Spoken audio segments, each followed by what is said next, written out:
Well, the miracle of an ominous African dawn. The exciting thing about being on a live safari is you get to see both the sunrise and the sunset. Every day we're in search of lions and leopards and other creatures of the African bushveld. This is Safari Live. Ready.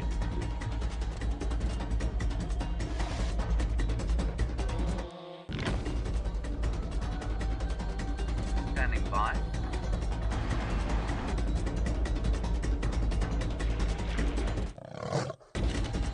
5, 4, 3, 2, 1. You are live, you are live. Well, we're out here in the middle of the Greater Kruger National Park on Djuma Private Game Reserve in the Sabi Sands.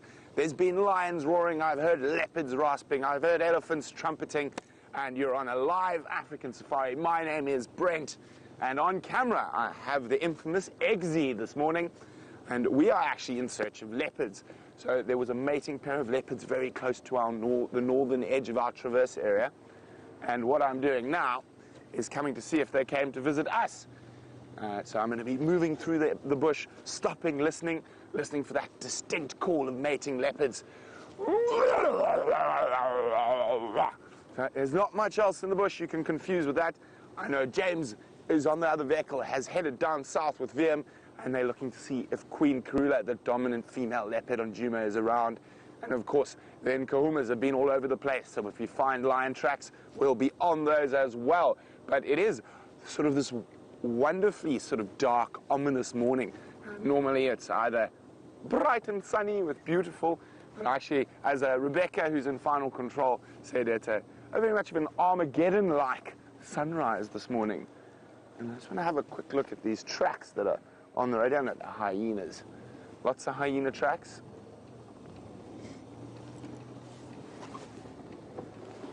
So not the tracks we're looking for. Hopefully we will see some hyenas as well. And of course we're not only in search of the big hairies and scaries, and we're looking for all the incredible creatures of the South African lowveld. Now we're just before true dawn. It's pre-dawn, so first light. So even though it is quite dark, we can see quite well, and the lights are actually there, not so I can see the road, so I can see tracks. So we're going to keep on our endeavors searching for some of the spotted big cats of the African bush. While we do that, the highly entertaining James Henry is waiting to bid you a good morrow.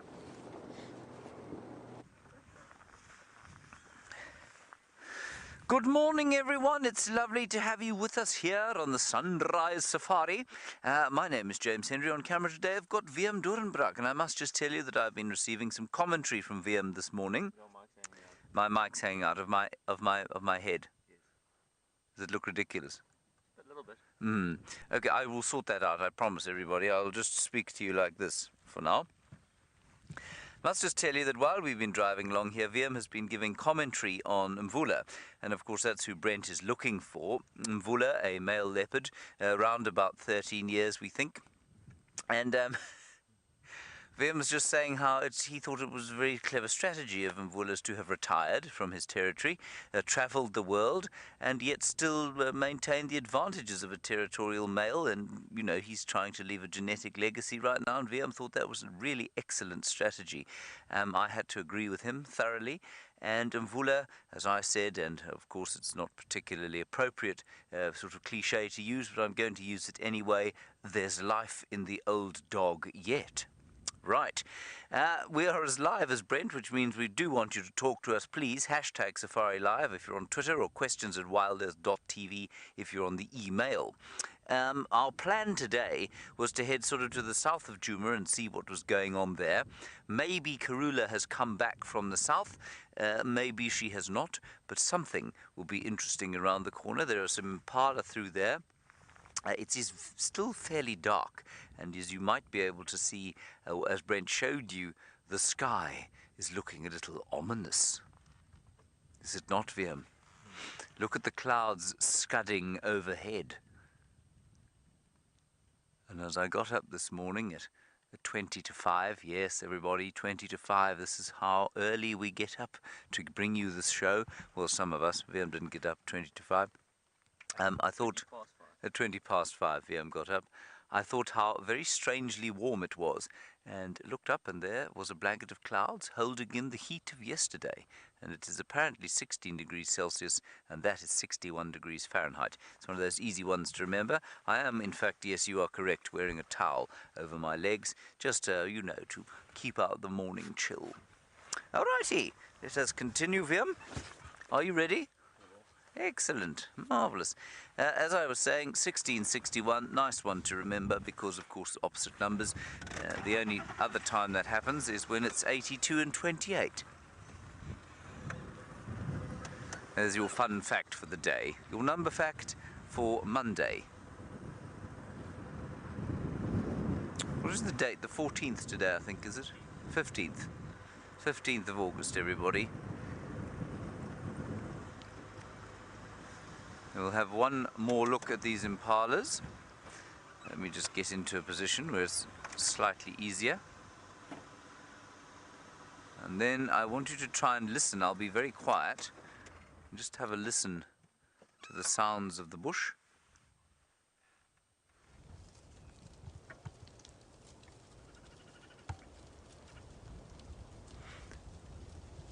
While that impala relieves himself, of course, obviously.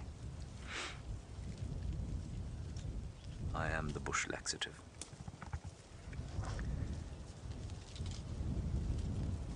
So you will notice basically that all you can hear is the wind and the rustling of the leaves as this front blows in from the southeast, and almost no birdsong.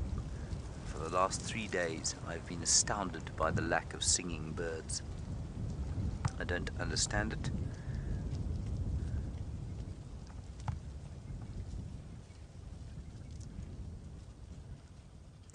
That flexibility, isn't it amazing? It does astound me how many animals are able to lift their back legs and scratch their ears. I wish I could do that, don't you? Yeah, it'd be nice to be able to scratch your ear with your back leg, perhaps while you were sipping a cup of coffee. When the camera comes off the animal onto me, it means VM is tired of the animal and we need to move on and see what else we can find. Hello, William Sosa. You're a relatively new viewer for us. It's lovely to have you with us. Thank you. Please, I keep reminding all of you, we love to hear where you're talking to us from, so do tell us next time you talk to us, William. You want to know what happens when the animals when it rains, what do? Do they go into shelter or what? Normally, yes, they do go and try and find some thick bush to lie in. Remember, that brings with it a risk for something like an impala. If an impala goes into some thick bush during the rain, it often means that they will be unable to hear what's coming to see them, or at least coming to eat them, and it's difficult for them to see. So if they can brave it out in an open area like this, it's better, because it means they can still see, and despite the blowing wind and the sort of noises and the dissipated smells, they still have some defense. If they go into thick bush, difficult to see anything, obviously, difficult to hear what's coming to eat you, and of course the smells are dissipated. But yes, they will seek shelter if they can, and certainly the big cats will go and find thick bush to lie in. Elephants too don't seem to be a great fan of sort of the feeling of water on their skins, so they will seek out thick bush as well. This is frontal weather though, and we very seldom get any meaningful moisture from frontal weather. Normally our rain, when it does come, or if it comes in great storms from the northwest, or sometimes from the south, but very seldom from there, which is where this weather is coming from. So sometimes it drizzles a bit with these fronts, but it doesn't tend to blast out of the sky with great enthusiasm. The deluge is unlikely to begin today. And there is a predicted deluge for this year. Of course, predicting the weather is like predicting the stock market. Some people will tell you they can do it. They are, in fact, just good gamblers. And it is much the same with the weather. Many, many variables that we do not understand. What's the weather pattern called again? What weather the weather pattern that brings the wetness? El Nino. Yes, El Nino. That will bring the water. Louis DeLion, quickly before we go to Brent, who's got a nice animal for you. You want to know about whether the birds are being quiet because there's no World Bird Day. Louis DeLion, I'm assuming there probably is a World Bird Day. In fact, I'm pretty sure there is. I just don't know when it is. Let's go across to Brent and I'll find out about World Bird Day.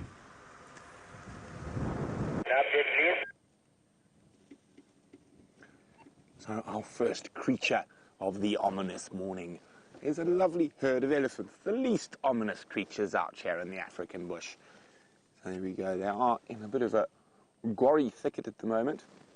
As you can see, there's a large female feeding just to make her out. It sounds like there's quite a lot of them spread through these thickets. So here's a little one just to the right and another sub-adult further to the right. The little one looks to be playing more than feeding, finding its feet.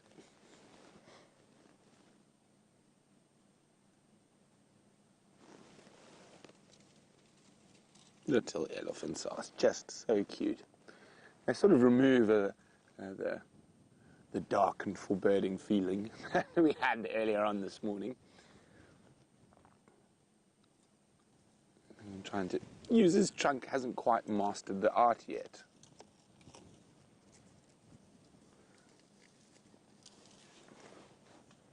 It's quite windy this morning. That means quite a few animals are going to be a bit jumpy. Elephants can also be quite jumpy in these windy mornings, but these ones, from their body language, are perfectly relaxed.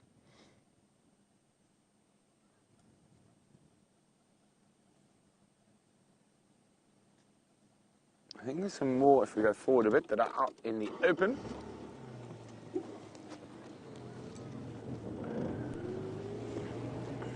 Or about to be out in the open at least.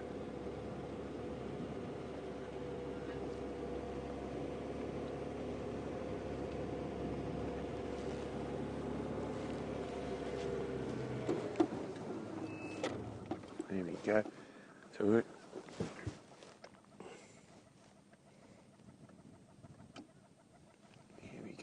hello, Elise. Let me just roll back a bit.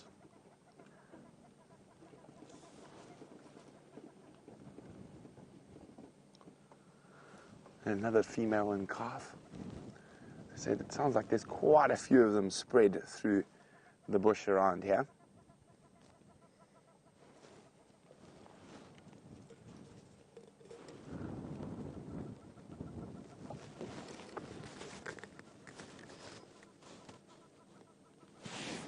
From this time of the year, oh, there's another one coming in.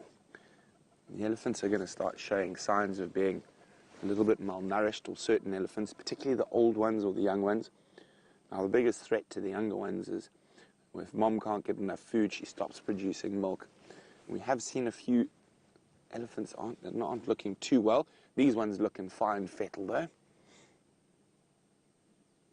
We are on the worst drought since the early 90s.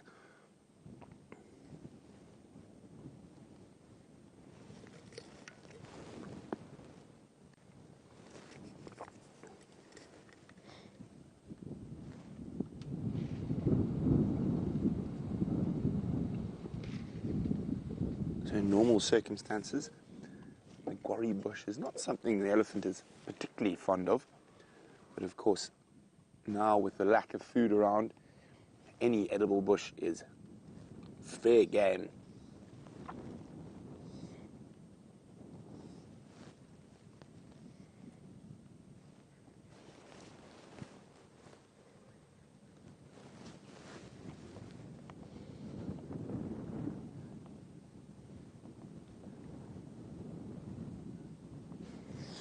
Now, Dina in California is wondering if an animal is giving birth during rain, will this be a negative start for that young one in its life? Not necessarily, Dina, unless it's a raging torrent of a flood. Most of these animals are incredibly resilient, even the young ones, and most species outside of the predators and primates are incredibly precocious, so they're able to run within minutes of birth, and it shouldn't actually affect their chances of survival. Okay, I've got some alarm calls up ahead. I want to have a look at those. That Franklin alarm calling could be for a mongoose, could be for a predatory bird, but always worth checking because it could be for a leopard. Now, on these sort of dark, ominous mornings, you almost have the feeling that something nefarious is aplot. Is the hyena clan planning a coup? Are there new male lions sneaking in from the north to challenge the Birminghams? Of course, we don't know, but these dark mornings almost have that idea that there is nefarious behavior afoot. Okay, let's have a look now. This is where that Franklin was alarm calling, so I'm looking for birds of prey up in the trees. I'm also looking on the ground for leopard, but it could possibly be a slender mongoose. Not seeing anything just yet. I'm just going to go forward slightly and then switch off and listen again.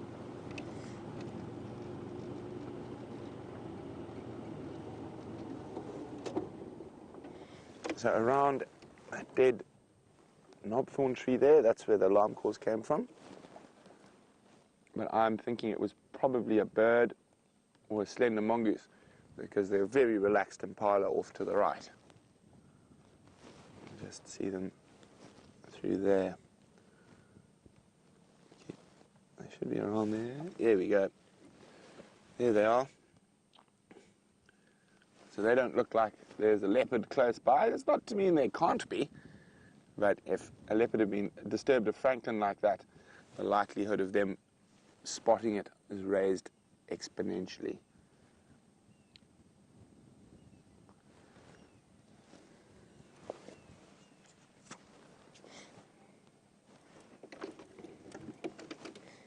Okay, we're going to keep heading east towards the ominous clouds. Actually, just look how incredibly fast they're moving towards us.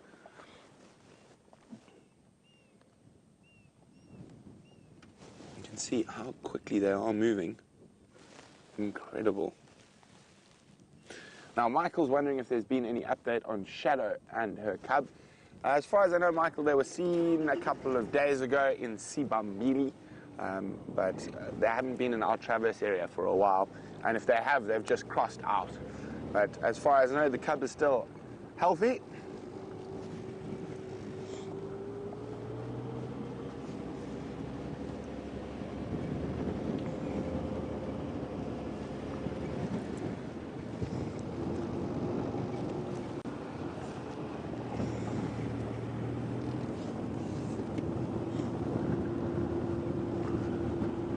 This is that area where the mating pair of leopards were. We're going to go nice and slowly through here, look for tracks, use our ears. Often it's your ears that find animals before your eyes.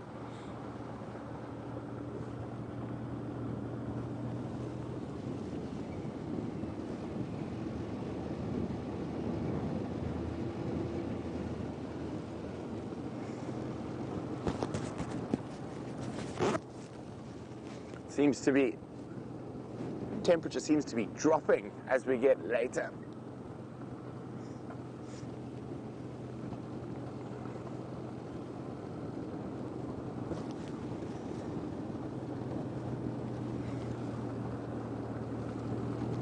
Now, Liz is wondering, why do green wood hoopers sound like excited wild dogs? Well, listen, not quite like wild dogs. Their Zulu name is Klegabafazi, the cackling woman. Now, the reason they have that very excited display and whatnot is that they are a highly social bird. So you'll find a lot of those displays and noises are all to do both with visual communication and audio communication between the flock. So they're very social, and you'll find that probably that very, very amped up display is part of their communication process.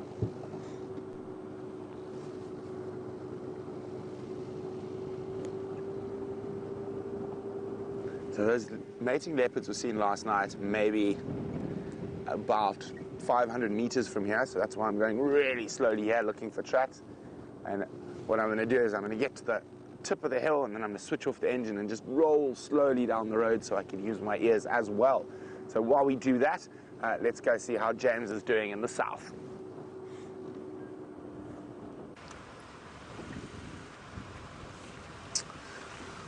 We're in the deep south now, but we can't find nothing this morning. Vim, did you see anything?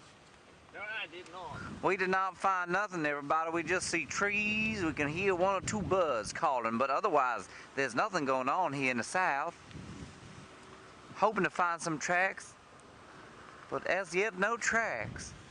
Right, I'll stop doing that now, everyone. I'm sorry, and I apologize profusely. Just can't stop myself. And Ernie T, thank you very much. You say that Bird Day was held in May. So, World Bird Day in May. We're some time away from that. This, of course, would be a bad time to have World Bird Day because there are no birds around. And that is because we're just heading into the springtime, which means that the migrants are not here just yet. Please do keep an eye out. Of course, the first migrant to come back is normally either the Wahlberg's eagle or the yellow-billed kite. The latter is not very common in this area, but the Wahlberg's is. And so we eagerly await the flying cross, as they are known from their very symmetrical cross-like shape in flight. And hopefully we will see them dipping across the sky fairly soon. Now we've come down here in the hopes of perhaps picking up tracks of the great queen herself, Karula. We don't have them at the moment, of course, and she was seen yesterday crisscrossing over the boundary. So she'd come north into Djuma. She was at Treehouse Dam for a little while, then she went back down south into Little Gowrie, which is the reserve to the south of us. Then she was found again coming north into Djuma and again going south into Little Gowrie. So she's kind of been weaving over the border like that, and I wonder if those cubs are not close by. She's clearly on the hunt for something, so she may well have killed sometime during the night, possibly on Djuma. And I haven't seen Shongile and Hosana for some time, and I feel that it's due to me that I spend some time with them. Don't you, Viam? Yes, Viam also thinks so. Otherwise, as I'm sure Brent has said, this is a fairly blustery day, and so the animals will be seeking the shelter that they might also when it rains. Still, the sun has yet to pop up over the horizon, a very subtle pink color on the east. Nothing too spectacular just yet. And we're going to turn here towards Treehouse Dam. Anna Marie, you obviously remember a drought in this area from the early 90s when Viam was but a pup, I was still a teenager, and you want to know whether it was a particularly severe drought. It was. I don't remember traveling to the Kruger during the early 90s during that drought, but I do remember reports of it on the news every night. There's some zebra, everybody. And while we look at the zebra, and I'll just tell you a little bit about that drought, I remember the first time, I don't know why I was in the doctor's rooms, but I had a sniffle of some sort, and my mother took me off to the doctor. And I don't know how I remember that, but I remember somebody in the doctor saying how they'd just been to Kruger, and how the landscape, instead of being that golden brown color, it was grey. And I always thought that was quite a good description of a drought landscape. Anna Marie, I think you'll find that that drought of the 90s was probably well worse than this. I think it lasted for more than a year. Remember, we've only had drought for 1 year now. We've had one bad rainy season, and although that will affect this landscape and has affected it profoundly, if we have a wet year this year, it will be almost unnoticeable. But if we have another drought year, if we have another poor year of rain, then there will be some trouble. You can hear a single oboe playing in the great cathedral of the wild here. And that oboe is the grey hornbill.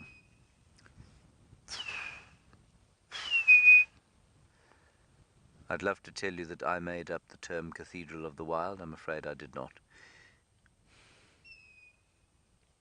but it's a nice term.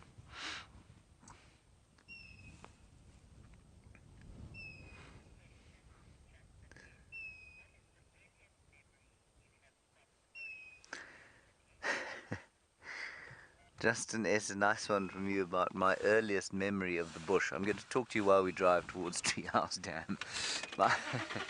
My earliest trip to the Kruger National Park, in fact, the one and only family trip my family ever did to the Kruger Park was when I think I was must have been about 5 or 6 years old. And we came with a whole family of, or number of other families to the bush, and my folks had kids relatively late compared with their friends. They struggled a little while, you know, if you're going to produce perfection, it takes time. Not so them. And so we were always younger than their peers' kids. My brother and I were always younger.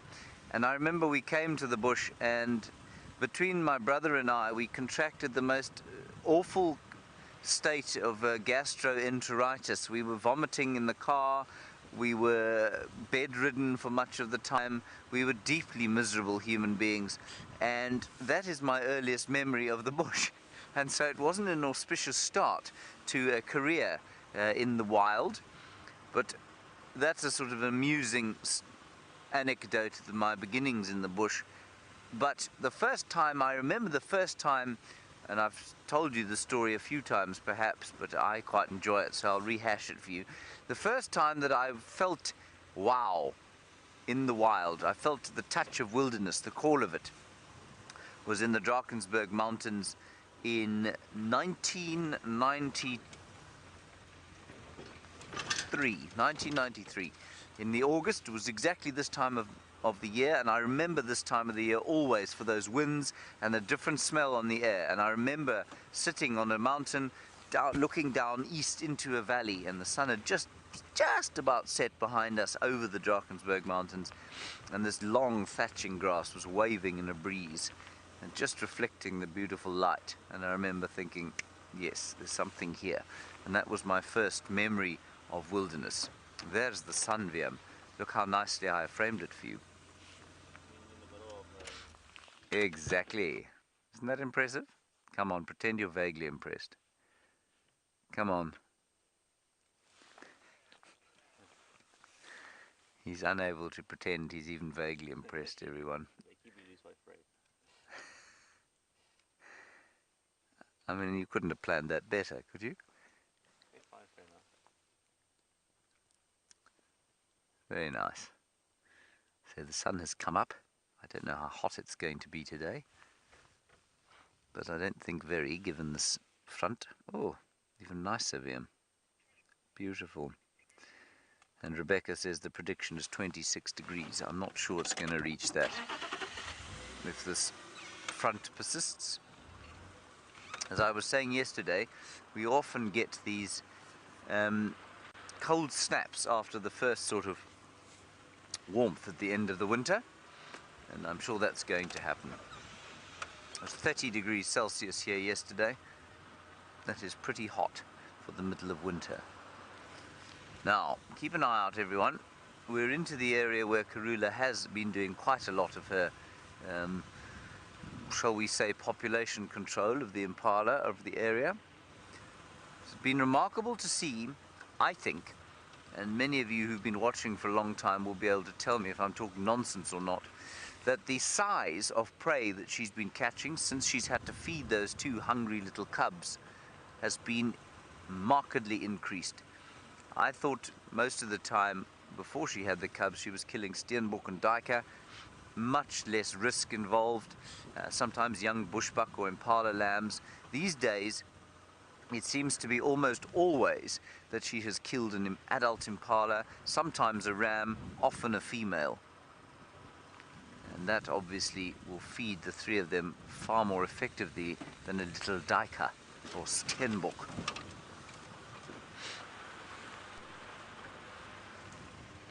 Right, we have arrived at Treehouse Dam, which is not exactly a raging lake of water.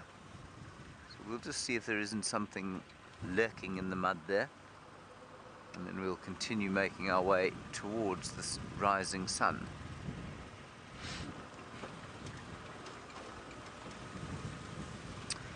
Look, Viam, look at the great lake that is going to be when the deluge ensues.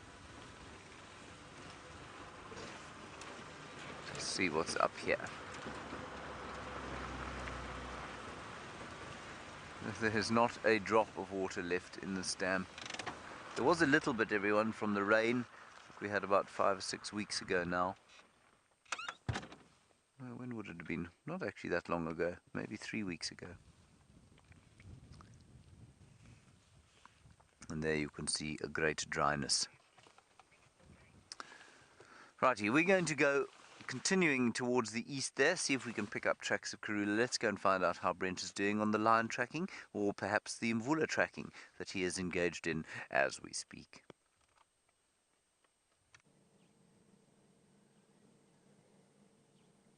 Here we go, the sun has popped up over the eastern horizon. No sound or peep of those leopards. Heard some more elephants. And the sun is beating away the clouds, removing the ominous feeling and putting a joyous, happy feeling in our hearts. So let's continue on, and hopefully we can find some leopards or some even lion cubs frolicking in the glorious morning light.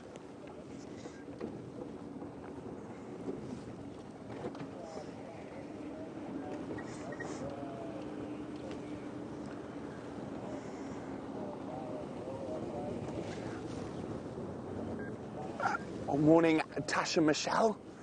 Tasha Michelle would like to know, how far would a mating pair of leopards travel? It's completely dependent. I think then with a leopard like Mvula, he doesn't really have a set territory at the moment. They won't move too far. But with a leopard like Tingana, if he's on his territorial patrol and a female wants to mate with him, she will just keep following him until her estrus cycle's done. So female leopards can move 2 to 3 and sometimes even 4 territories over. So they can move 4 territories out of their natal territory, out of their territory to mate. So you can see with mating leopards, you find them popping up, females in particular, anywhere the male might be. And females actively seek out the males. Okay. Now, no sign of the leopards. We might go look for the lions. We're going to keep checking our northern edge of traverse for tracks, also making sure the Nkuhumas haven't crossed north. I heard a lot of lion roaring earlier, but I'm afraid it sounded quite far to the east and outside of our traverse, but that could have been different lions. Maybe our Nkuhumas were being quiet and sitting fat and happy on a buffalo.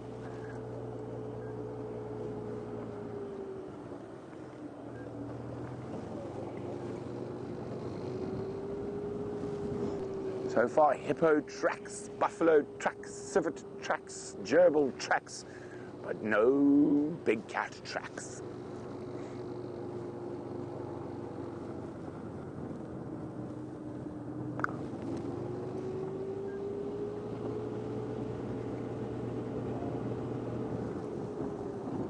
Lots of hyena tracks. Now this first hour from just before sunrise to about 45 minutes after sunrise is possibly the most important when looking for big cats. It's when they're most likely to be moving and calling. So that's why we're out at this time of the day. And as a lot of our regular SafariLIVE fans will know, come 8 o'clock, 8:30 in the morning, those big cats are very flat cats.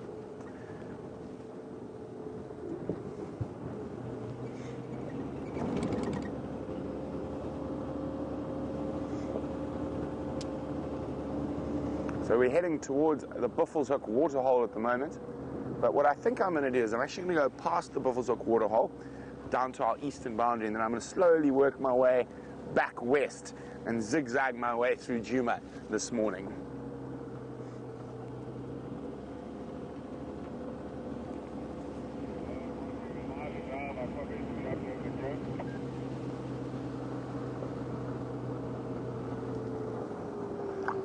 Positives so far.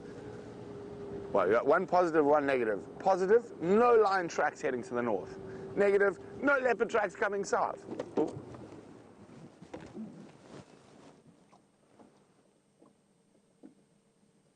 Thought I caught the tail end of a lion roar there. Difficult with the swirling wind. It wasn't close though.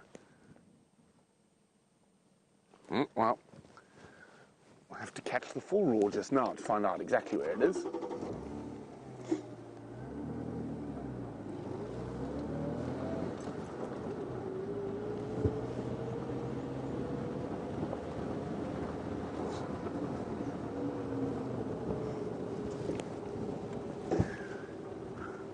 Now, we're discussing, well, lions, leopards, territories, etc. And HKP is wondering, how large is a lion or a leopard territory? Now, very interesting, it depends completely on the area. So even within the Sabi Sands Game Reserve, we're up in the northern Sabi Sands Game Reserve, your average male leopard territory in this area is of over 2,000 hectares. So it's about 4,500 acres. And your average female is probably 1,000 to 1,500. It just completely depends. Now, if we move less than 10 kilometers from here down towards the Sand River, your average male territory is 800 hectares, and your female, 1,000 hectares, your female territories are 400 to 800 hectares. Now, the reason the territories are smaller around major rivers is it's better leopard country and there's more food available there. Now, lions, in this part of the world, your average territory is going to be, for a male coalition, probably about 8 to 10,000 hectares, so about 24,000 acres, and a female probably 5 to 7,000, or maybe a little bit there, 5,000, it's called 5,000. Now, of course, this is always dependent on the area. Now, if we move, for example, down to the Western Cape and the Cederberg Mountains, your average male leopard territory there is 4 times the size of the Sabi Sands. It's 200 odd thousand hectares, so over or close to 500,000 acres. Now, it's all to do with prey density. So the more prey there is, the smaller the territories there are. The less prey there is, the bigger the territories are. So there's no set and fast rule when it comes to those things. But if we work on the area where we're based, your average male lion coalition is going to be looking between 8 and 10,000 hectares, and your average male leopard around 2,000 hectares. Average female leopard in this area is about 1,000 hectares. Karula's got one of the bigger ones. She's on 1,500 more or less. And Tingana's got a massive territory, probably the biggest male leopard territory in the Sabi Sands, and he's sitting, I think, around 3,000 or so. So there's no set hard and fast rule. And one must remember, a lot of animal behavior is rather area specific rather than species specific. So leopards here will behave differently in some ways to leopards just down less than 10 kilometers away on the Sand River. And it all depends on availability of food, pressure from other leopards, etc., and stuff like that. So I hope that helps explain a little bit. The one thing is you must learn in the bush, as soon as you make any hard and fast rules, then the animals will prove you wrong. Not if, when.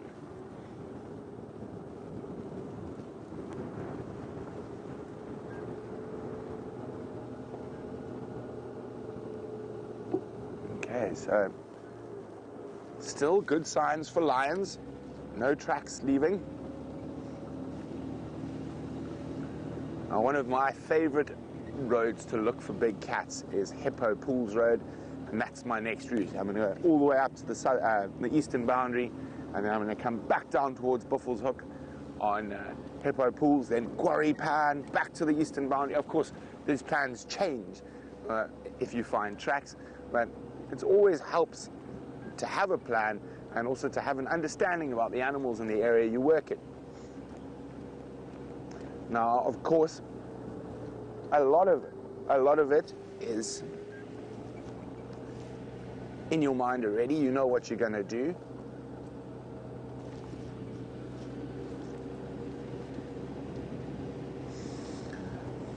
Well, a big SafariLIVE welcome to Ajit in southern India. Ajit's wondering, why do big cats attack people when you're on foot and not in the vehicles? Well, Ajit, they actually very seldom attack on foot or on the vehicle. It depends where and what you're doing. So the vehicle smells like diesel or petrol and oil, and we smell like deodorant and shampoo. But also, if I'm sitting down like this, the way a big cat's eyes work, it doesn't see me as an individual, it sees us as a whole, and it's a smelly hole that doesn't really bother it, and definitely not going to taste good.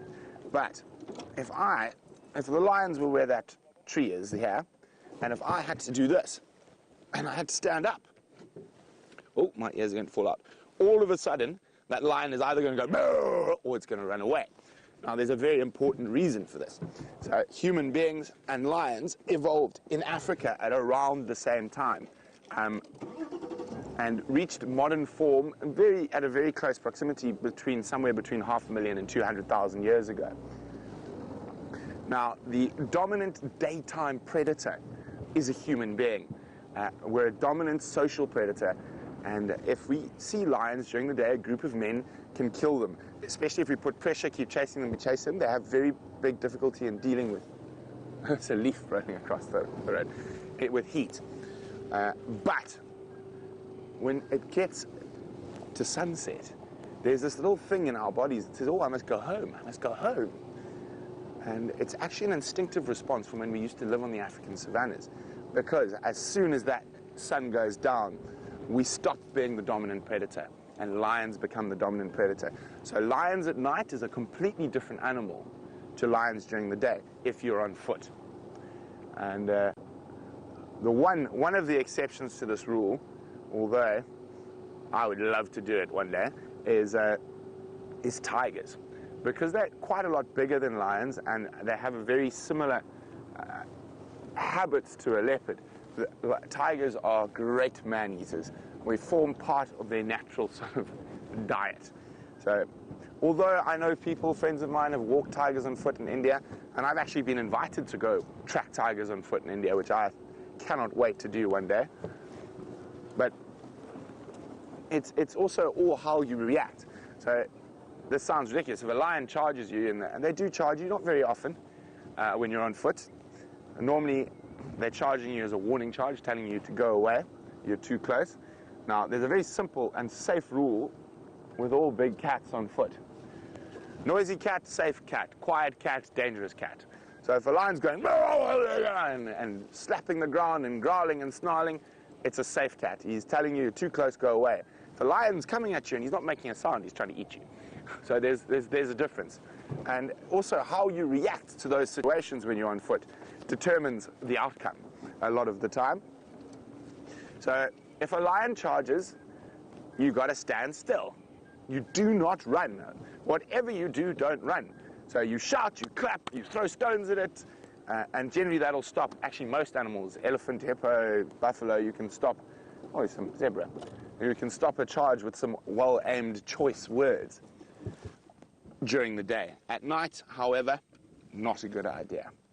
Here we go. And you can see how that black and white actually works as a camouflage. Now imagine if you're a lion and you only see in black and white. And if that zebra keeps dead still, it'll just melt into the mixed broad-leafed woodland.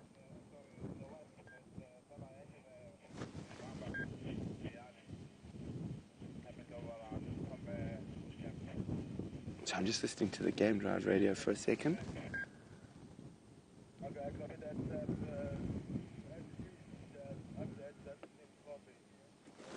Okay, well, let's keep moving. No big cats around the pajama-wearing horses. So we're going to keep searching down here in the east of Djuma. While we do that, James has got the tallest beast, or the tallest living beast in the world.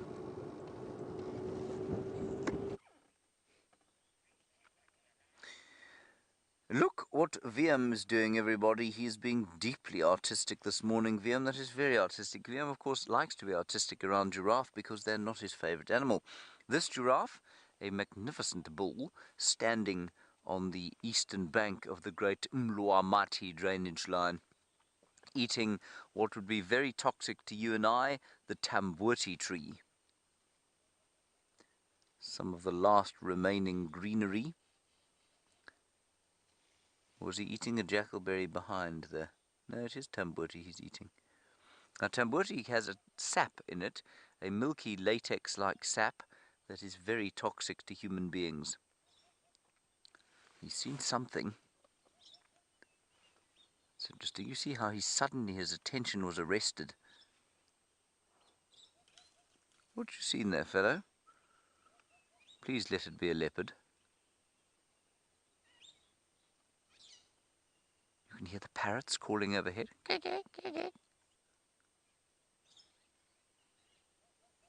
I can see, oh, it's a nyala. It's a nyala moving, there we go. Beautiful bull nyala.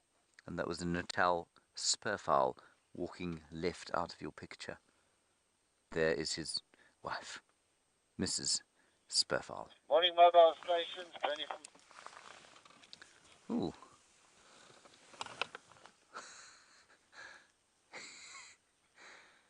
Do you think it was the radio that freaked him out?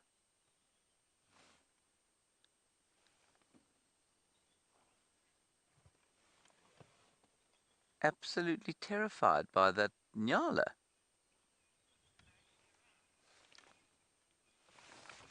What do you think's going on here, wildebeest? There's a snake in the grass. You think there might be a predator close by? I don't think so. I think he freaked out at that nyala, and I think the sound of Bernie going live on the radio there saying, "Good morning stations, Bernie from Torchwood," I think that gave him a bit of a fright. I'm going to sneak forward. If it wasn't for the fact that that nyala was walking exactly where he looked, I would have said it probably would have been a predator.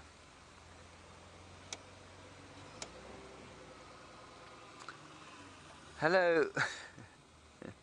Somebody called a classic Scorpio. You want to know about whether or not the animals would ever move on from here. If the situation became dire enough, if the drought became severe enough, would they move on from here?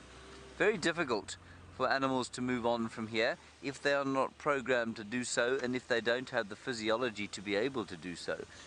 Giraffe would move. Impala cannot move. They are not migratory. They're not designed to move. The wildebeest could move on if they wanted to. The elephants can move quite big distances. But remember that even though the Kruger National Park is a vast, vast area, it is still finite, and its climate is largely similar from top to bottom. So there's not really anywhere they can go. They could move within the Kruger, but the water variation in the Kruger is not great at all.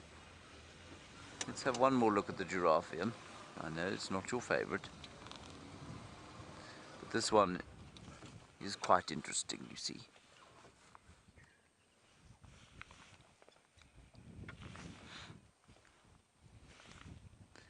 Yes, he was definitely freaked out by something, but I'm 90% sure it was that nyala.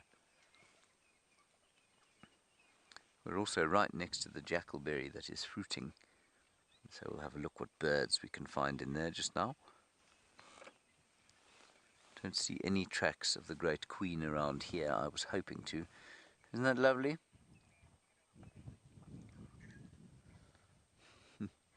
Not the longest eyelashes of any giraffe I've ever seen. He's obviously not been taking care of his lashes with giraffe mascara. Kathy, on the subject of male and female giraffe, you want to know if an adult female is smaller than an adult male? Yes, a cow is much smaller than a bull. The bulls reach up to 4.5 meters tall. Now, 4.5 meters in feet, if you multiply that by 3, gets you to roughly, well, 3.25, gets you to almost sort of 14 feet. So they get very tall. Females probably about 3.2 meters, so a good 2 feet shorter. And then their mass, the male's about 1,400 kilograms, That is 1,400 kilograms. That's many pounds. That is 3,000 pounds odd. And then the females, sometimes they're less than a ton, sort of 900 kilos, but normally probably about 1.2 kilograms. 1.2 tons, sorry. So substantially smaller. You can just see the golden light on the giraffe there. That's beautiful. Come on, Vim, isn't that beautiful? There's a stony silence from behind me. Oh well, at least he's making a very nice picture for us. And still not much bird song, as you can hear, just the wind. That's enough, is it? Have you had enough? You found a bird.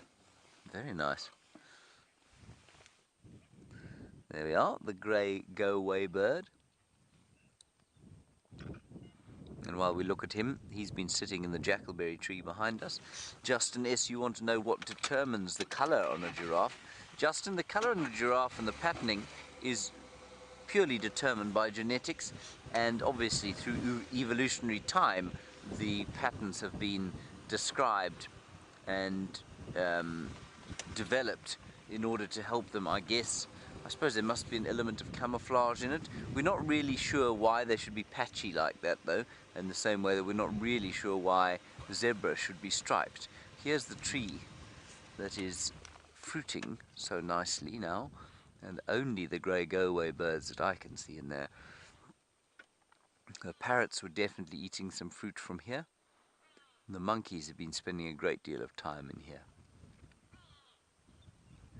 Justin, I wonder if the patterning on a giraffe is not a throwback to our evolutionary past, when the great saber-toothed cats perhaps roamed the area and did a lot more giraffe hunting than the current crop of lions.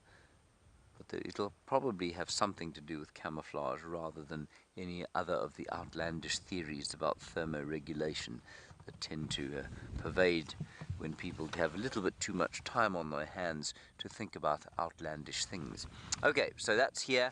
We had lion tracks going north into the reserve just behind us. We're going to see if we can pick them up again. I'm not convinced they were that fresh. Viam thinks they were relatively fresh. Viam is a fine tracker. So we're going to just check. But I do think that if they came into this area, they probably walked straight north out of the top. But we'll have a look and see. We might be lucky. If I can find a track, I will show you. Roughly the size of my hand.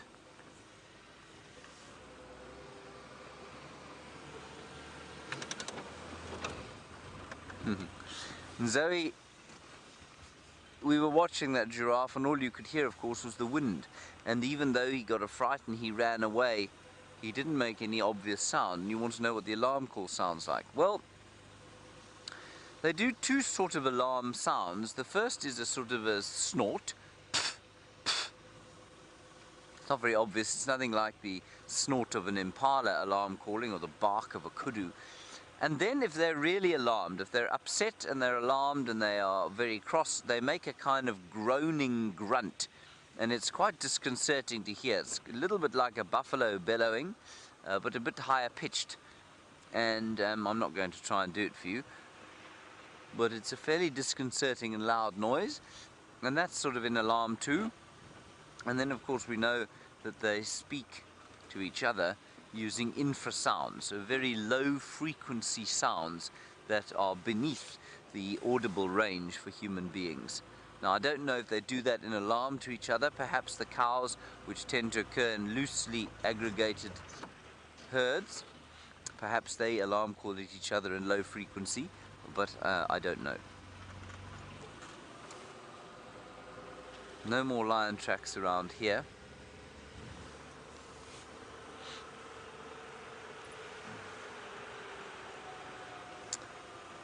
Aqua, as we drive along here looking for the giraffe's main predator, you want to know if the young males disperse quite far from their natal group or their natal home range.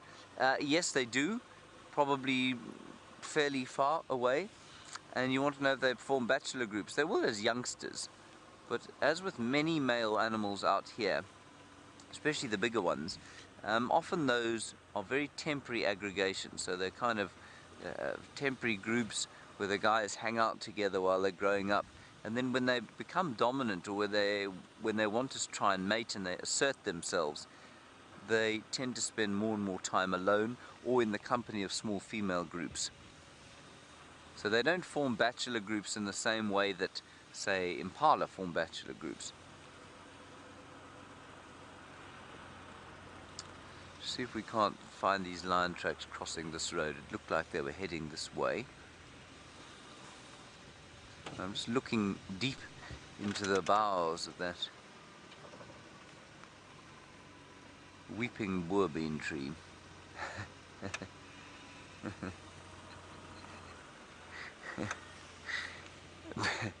Michael, you want to know why VM doesn't like giraffe?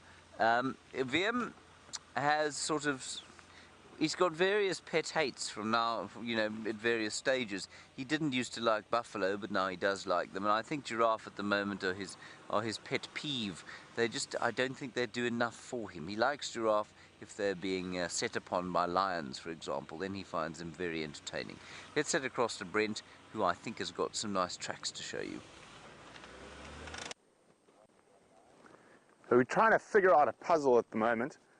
Now, I managed to just spot the faintest lion track on the hard soil here, and it's only of a single lioness. So what I've just been checking, and you can barely see them, I'll see if I can show you one.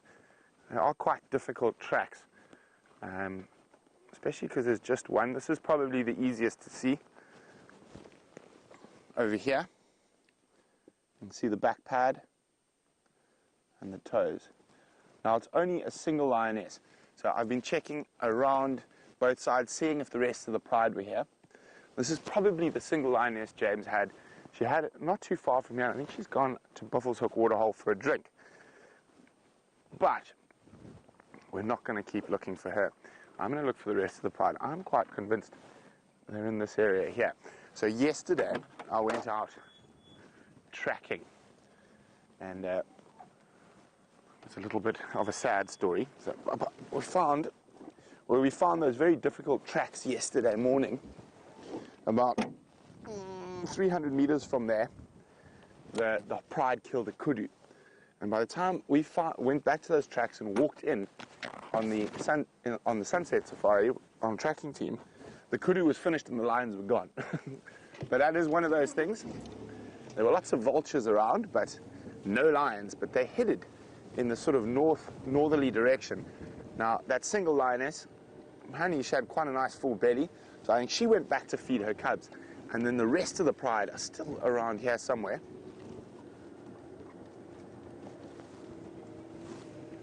So let me just see if my suspicions are confirmed. Yes, they are. So you were with that lion in Yala Road North. There are tracks coming up in Yala Road North. So that's that single lioness. I want to find the other 4 and the other 5 cubs. Now, I might chat to James a little later, and I might go back to where she's keeping those cubs just to have a look.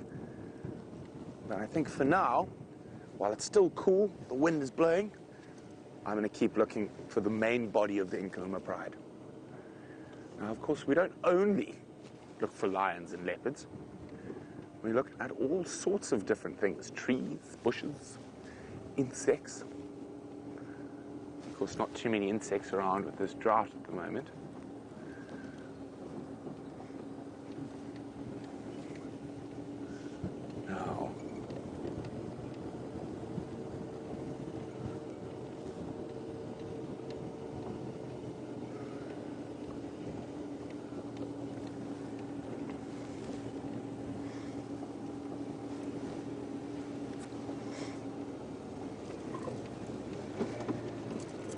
Now, Diana's wondering about an ominous prediction I made. It wasn't really a prediction or statement earlier on in the Sunrise Safari.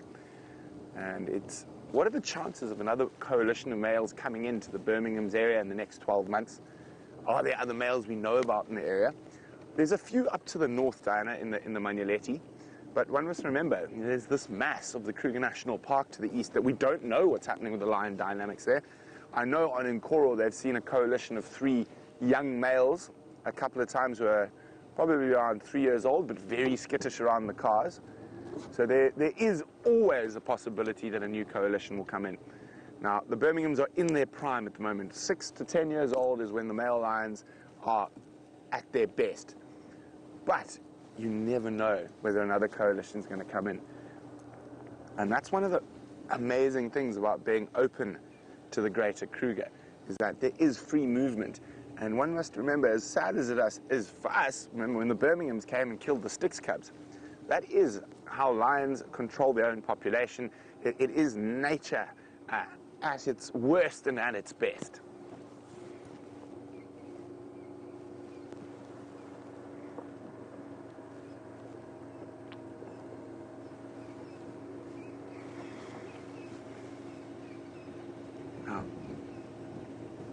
You see him there.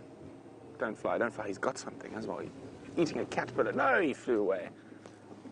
Naughty bird. Or he landed again. But a little bird party ahead of us. Yeah, center frame. The beautiful black-headed oriole. And above them, flitting are white helmet shrikes. He's cleaning his beak. He just ate a caterpillar. There you go, the white helmet shrikes. And then he pops the oriole. Oh, on the road, here we go. There's a little bird party. We got white helmet shrikes. What are you guys eating there? And fork-tailed drongos. There's obviously, drongos. Such bullies. Oh, and the oriole flying through. And there's obviously something that they're eating on the ground there. Could be termites.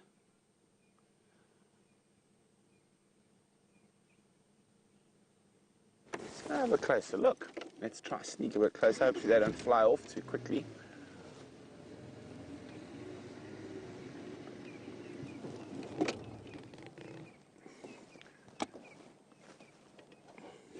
Oh, just one drongo left. I'm very interested to see what they're eating, because of course the drought for birds is almost just as bad as it is for the antelope, with all the insects not being around.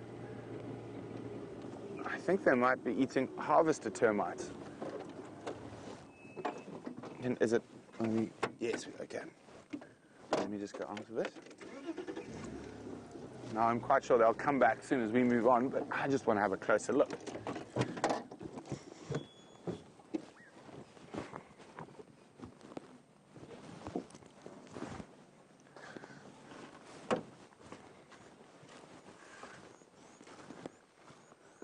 Yes, I think they were eating harvester termites. Now, I'm seeing if there's any left. So, can you see this hole here? We good?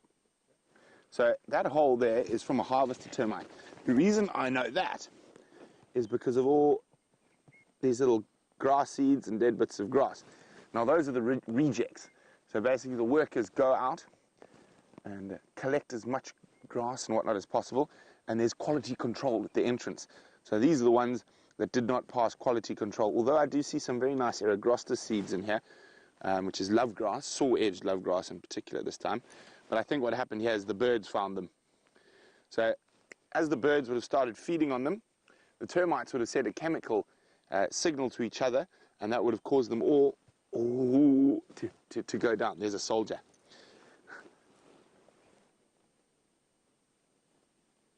Come on, bite the stick. Oh, nearly got him. So what happens now is all the soldiers rush to the entrance to the hole. So not only do they have those incredible biting jaws, quite a few species of harvester termites also have either ammonia or even sometimes acid in those bites. Come on, bite it. He's not biting my grass stick. But shame. I think they've had a tough morning already. So that chemical signal that they send to each other sends the workers scuttling down, and the soldiers with their bright red heads and massive jaws, with that acid quite often and other things, ammonia, right up to the front of or the entrance to the hole.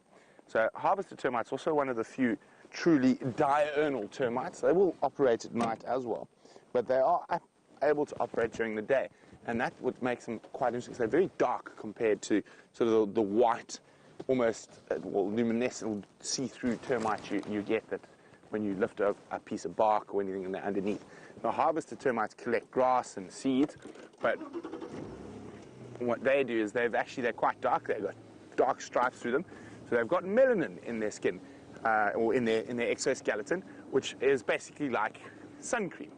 So they can work during the day and in the sunlight, whereas a lot of the other termite species can't, and that's why they stay in their mounds constantly. And that's why harvester termites don't create big termite mounds. They've just got single holes, and they have different collection points that they use at different times. Okay, lions, this is where I think you are. In here somewhere.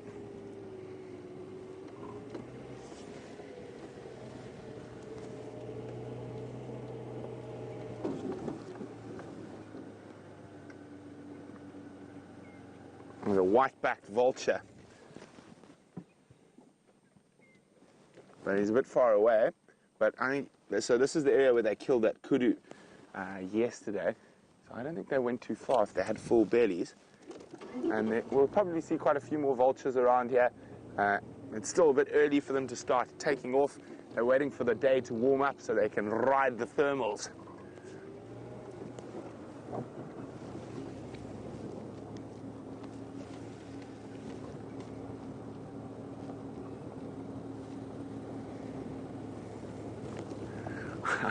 Hi, Aubrey.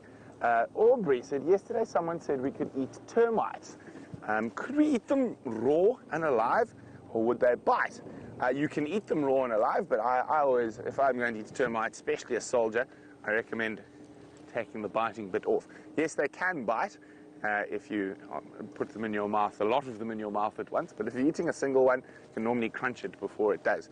The best tasting of all the termites to eat are the alates. Now, the alates are the future kings and queens of the termite world, and they are the ones that come out of the ground and are called flying ants. So, while we continue to check where I am convinced the lions might be lying, let's go see how James is going in his search. I'm not even sure where he is at the moment.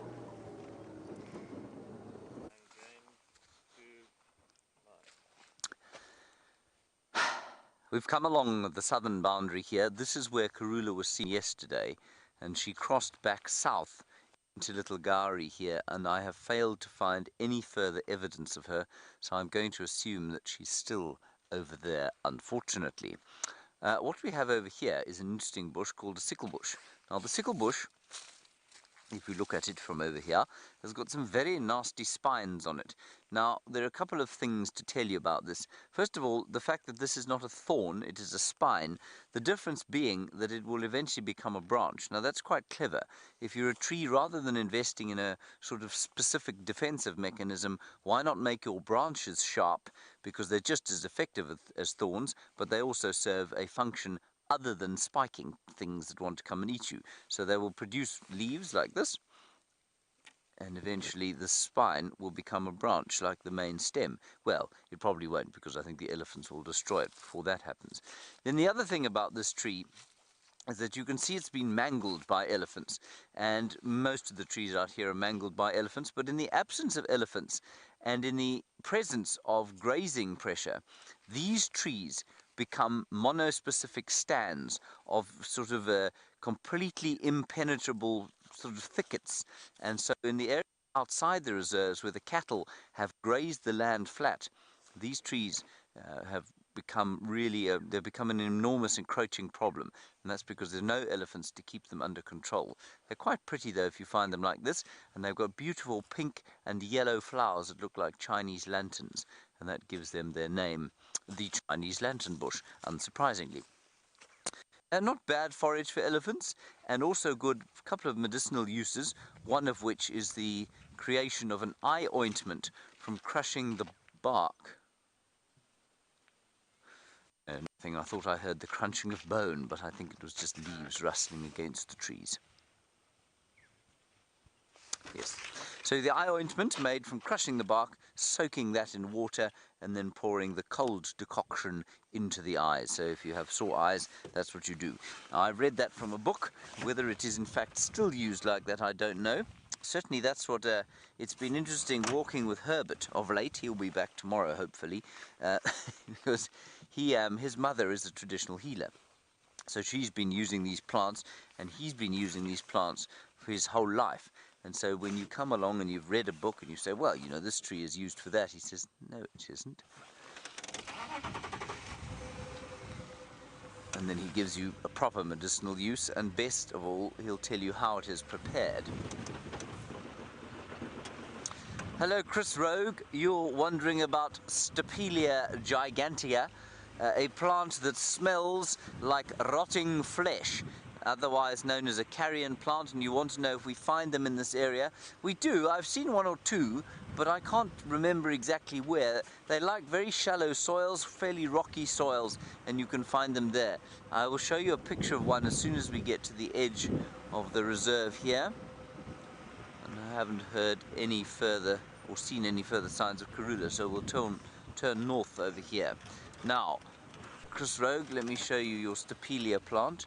They are, well, they're quite interesting, I suppose. They're not beautiful, but they smell like carrion, and that's because they're obviously pollinated by beetles or moths that like to eat carrion.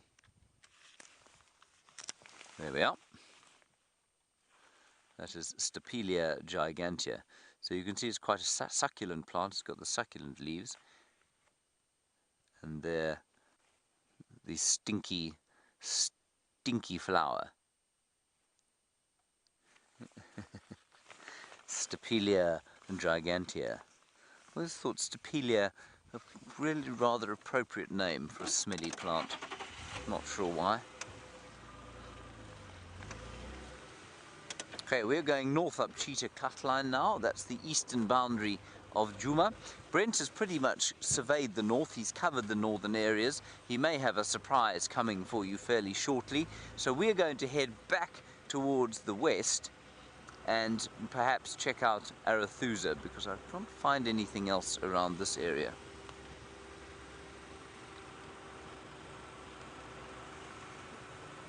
Go ahead, Brent.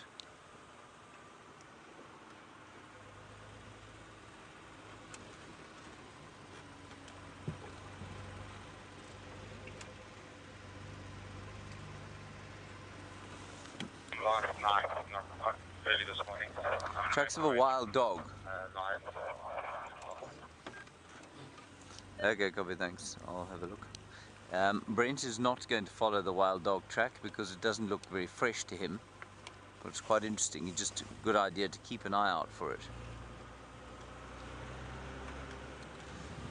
Right, let's see what else we can spot down these parts.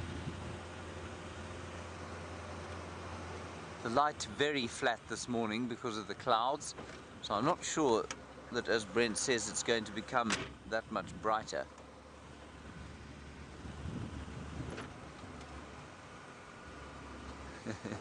And this tree makes me laugh always.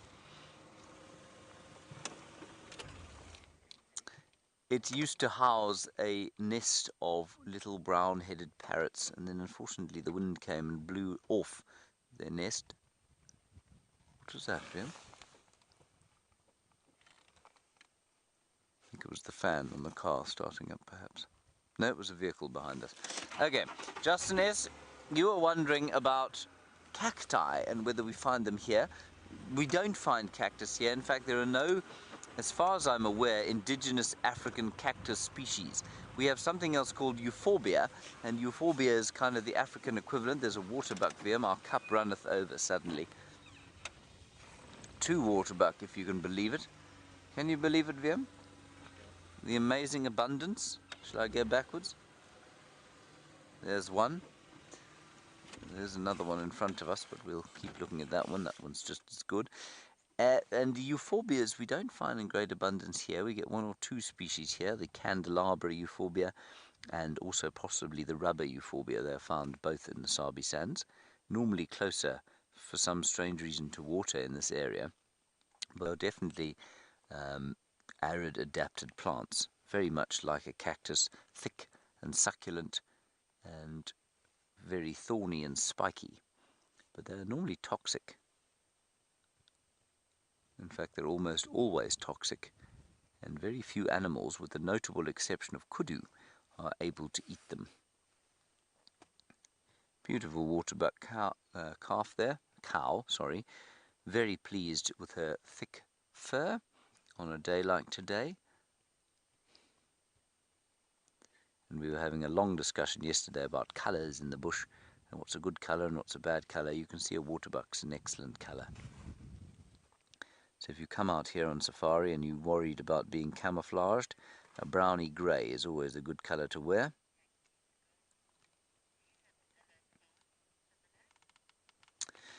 And then, of course, the other plant that is similar to a cactus, as Yankee's girl has just pointed out to us, of course, is the aloe.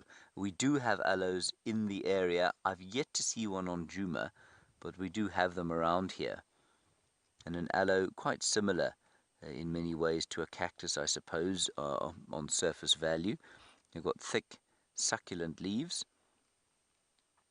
and they store water in those leaves. But, I mean, if you've seen a cactus and you've seen an aloe and you've looked at them for any length of time, the superficial similarities quickly give way to the obvious differences, but they are succulents in the same way that cactus are. Many, many waterbuck here, Liam. A great herd.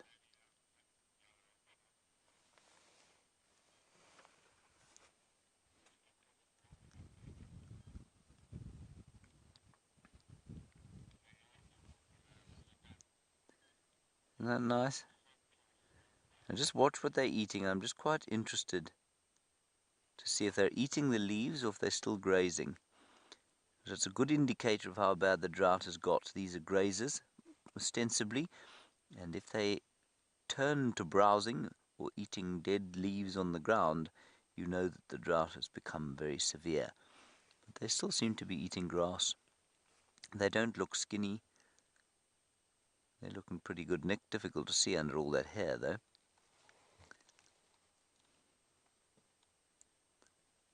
You see how beautifully hidden they are. If you have zooms, you actually can't see them. Isn't that amazing? That animal is not far away from us, everyone. Probably about, I don't know, about maybe 150 to 200 feet. And totally invisible when VM zooms out.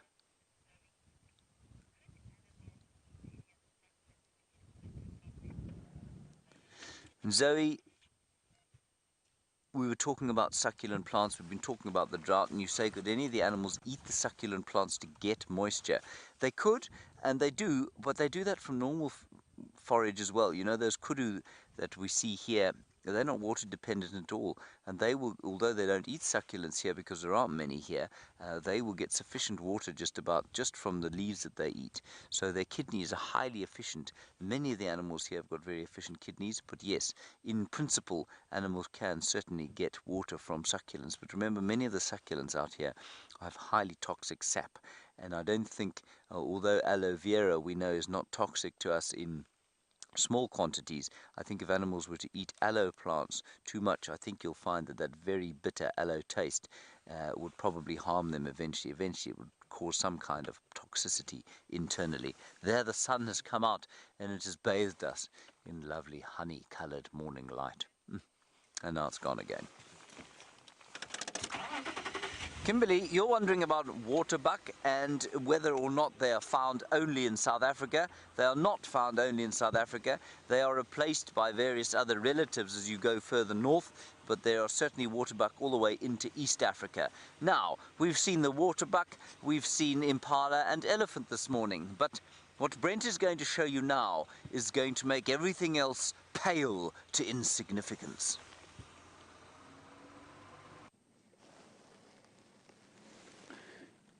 Look at this, it's the smallest, tiniest members of the Nkuhuma pride. So they're probably just under 8 weeks old, just under 2 months old.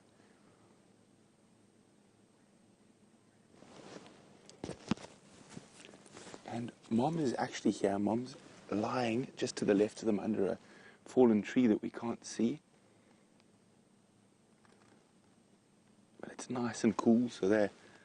See where that little one's disappearing down to? That's where Mom is.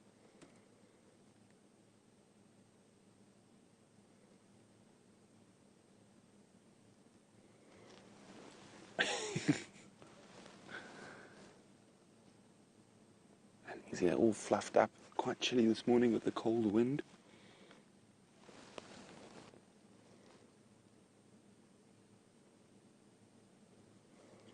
Now, they're probably going to start joining the Pride on kills quite shortly, within the next 2 weeks or so. The others had already joined the Pride on a buffalo kill by this stage. So they've disappeared down into that little gully there, and unfortunately from here there's no visibility. Back to the signal male line, head. Now, what we can do is try and make our way around to the eastern side of the drainage line, but it's going to take me a little while. Now, the tracks of that single lioness we had earlier that went to Buffalo's Hook Dam and then back down again is definitely this female, which means the rest of the Pride are still where I think they are, down towards Inyala Road South, where we heard some contact calling early this morning. Oh, we can just make out the cubs talking.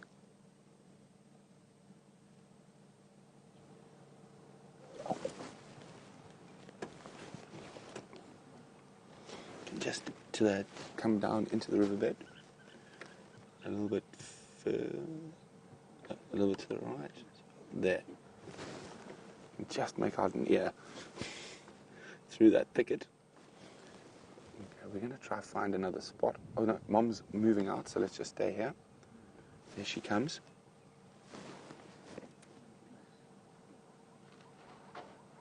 And she's taking the cubs with her.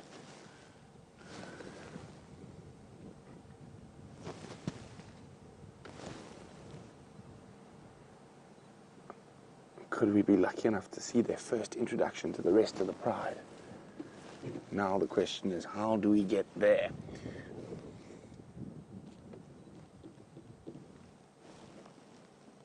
Okay, let's go have a look. I think I've got an idea about where to cross this little river.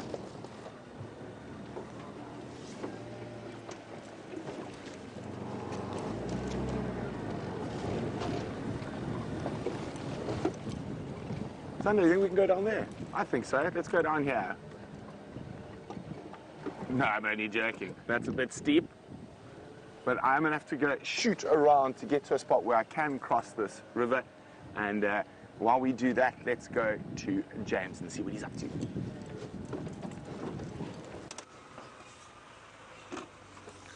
We found more lion tracks, everybody.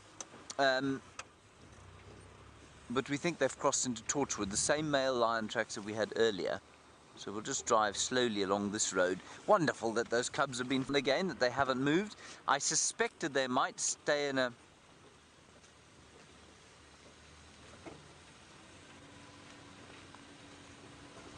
Oh, hang on. I will get hold of Aubrey now. I suspect that they might be in the same area because they ate a kudu, the lions did, around here at some stage yesterday. Or yesterday evening. So she was very full, and she clearly didn't need to go and hunt last night. So she just stayed with her youngsters, looked after them, read them a bedtime story, put them to bed. I'm sure they did some nursing sometime during the night. And now they are with you and us. I'm just going to ask Aubrey what that update was. I'll just turn the radio on so you can hear him. Orbs, can you go again with that last update? Something moving south from Sydney's dam.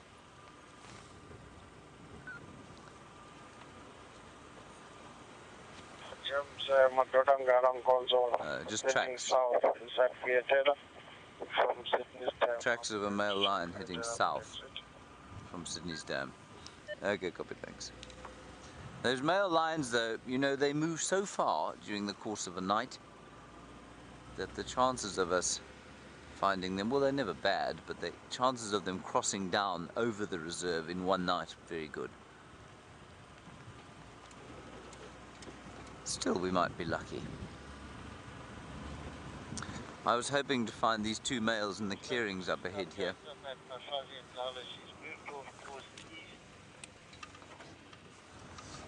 And it sounds like Brent is going round to try and find those lions where we were yesterday. Not easy. Just going to get hold of him quickly. Brent, you copy?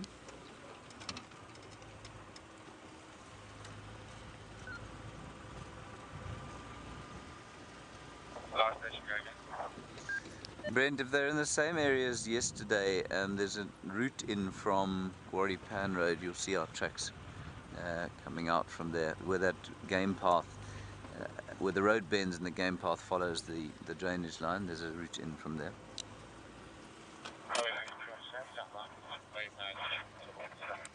We're just helping him to try and get in there, because it wasn't easy yesterday. Then there are no lions in these clearings, are there? No, no. Would seem not. Alas, alack. Yes, we could. We're going to do that. Wiem told me this morning that he wanted to see Tingana catching mice. Of course, this is very odd because, well, I mean, it's just not something you wake up thinking about a great deal, but Wiem clearly has thought that, and he has banged on and on about seeing a leopard eating mice today. And so we're going to head towards Arathusa from here and see if see if we can find Tingana eating some mice.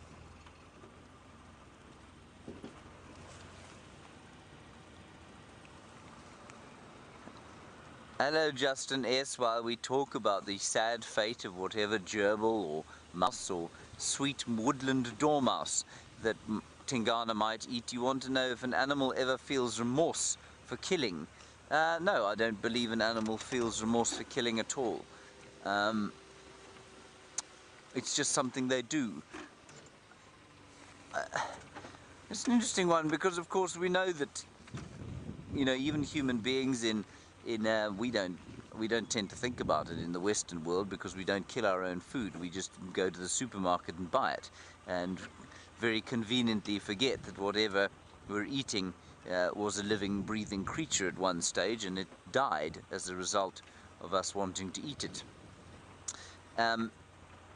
Now, I think as you go to, let's say, the next, well, what we consider the next cognizant or semi-cognizant part of the primate tree, we get to chimpanzees, and we know that they kill, there's some zebra there.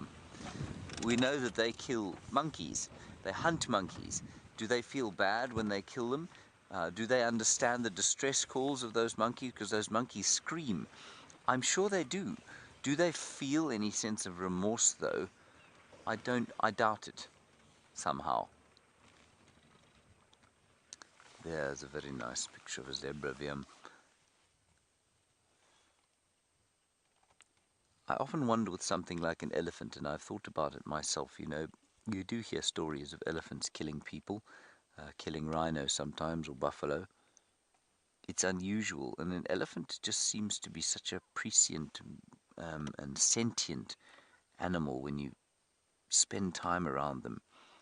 And we know they mourn their dead. It's difficult to fathom that they wouldn't understand the death of another creature and feel something. Whether it's remorse or not, I don't know. I think it's a lovely question to discuss. But you know, was a house cat, for example. A house cat will often bring a decapitated corpse to show you, as almost as if to say, look how clever I am. Which doesn't indicate any sort of sense of remorse, does it?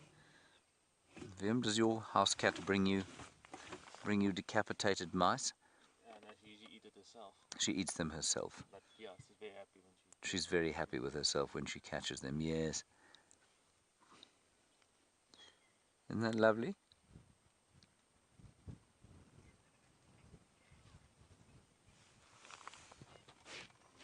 Apparently I'm a little bit soft. I'm going to flick my microphone. Should be fine. Andrew, you want to know what the smartest animal is? Well, Andrew, out here the smartest animal is Willem Durenbrak. He's on camera today. Other than Willem, though, the smartest animal out here is a difficult one to answer, and it's very much along the lines of the question that we were answering before about remorse for killing. You know, intelligence, and I've been reading a lot about it lately, is not something that's definable. We define intelligence in human terms as an IQ test, which is a random set of tests that are designed to test your ability and your ability at understanding abstract logic. Now, that's only one form of intelligence, and we're now becoming very aware of that sort of thing. So, is a lion intelligent in terms of abstract logic? Almost certainly not. Are they intelligent in their way that they're able to work as a team and kill things much larger than themselves? Absolutely. More so than human beings? Probably not. But they have a different kind of intelligence in other ways.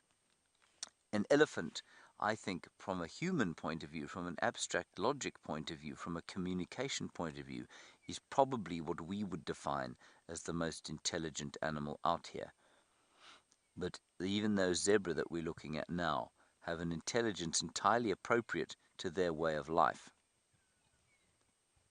And it's a very good intelligence, because if it wasn't, they would have gone the way of the countless millions of species that have gone extinct over the ages because they were unable to cope with the environment. So intelligence is an interesting one to talk about. But the IQ test, more and more, we are hearing that. And you see that scar across the back there, where the stripes don't line up? I think that's a lion claw that's got in there and sliced the skin, and it's healed nicely. But the stripes have been kind of misaligned and during the healing process. That's really quite interesting. Okay, we're going to carry on down the road here. So more and more we're discovering that the IQ test is not, it's a reflection of only one kind of intelligence. And we know that it takes all kinds of human beings to make the world function the way it does, or not function the way it does. One of those things, of course, EQ, or emotional quotient, emotional intelligence, which many of us, me included, lack in many respects. And some who are perhaps really dreadful at science and maths problems are particularly good at emotional intelligence. They understand people, they're able to read people very cleverly, and that's a different kind of intelligence that until very recently we didn't count at all. And still, especially in fact in the United States, the IQ test is the be-all and end-all of intelligence testing, and I think that's probably a major mistake. Now, out here, which animals have the highest human IQ? I think the closer you get to the primates, the higher that level of intelligence will go, and likewise with hyenas and with any other animal that has a complex social situation. So hyenas and elephants, two good examples of animals that perhaps have an intelligence of the similar kind to ours. That was a long and involved answer. I hope it made sense. Right, Brenty has managed to get around through that heinously thick block, and he's relocated the lioness and her little cubs.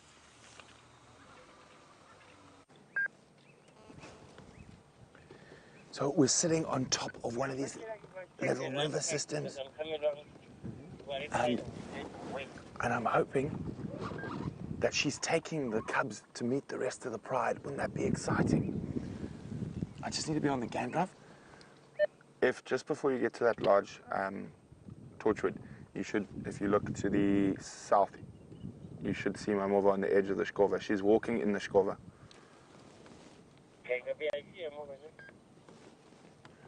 Now, it is possible she could just be moving den sites, but I think she might be taking them to meet the rest of the pride. Wouldn't that be exciting to witness these little cubs' first interactions with their cousins and aunties?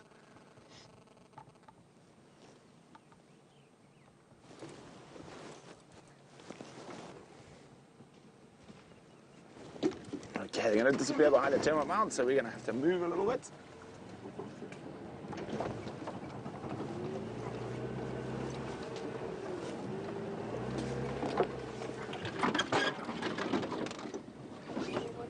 Morning, morning. Okay, there, Xander. Okay, let's go. We're gonna get around. I know some secret spots how to get into that drainage line.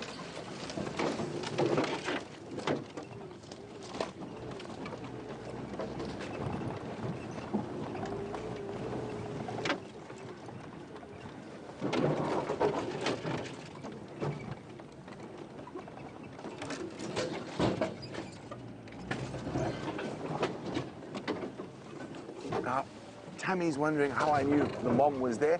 I did see her tracks. Her tracks went to Buffelshoek Dam for a drink, and then they came back down to where James had them yesterday. So I assumed she went back to the cubs. Now, the rest of the pride, the last tracks I had of them were probably about 300 meters from here. Looks like she's going to give us a proper test, because this is a very difficult area. But fortunately, thanks to Mr. Mvula, the leopard, who I've followed through here quite a few times, I know a secret spot. Because you can't really continue on this bank, but we can get down. Okay, we can get one last visual before I need to do some serious driving.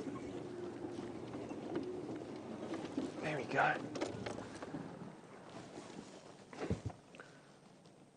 I'm really hoping she's taking them to the rest of the pride.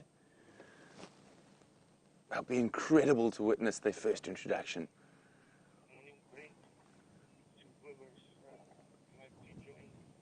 Okay, so while we need to do some serious off-roading here, let's go back to James while I get through this big hole.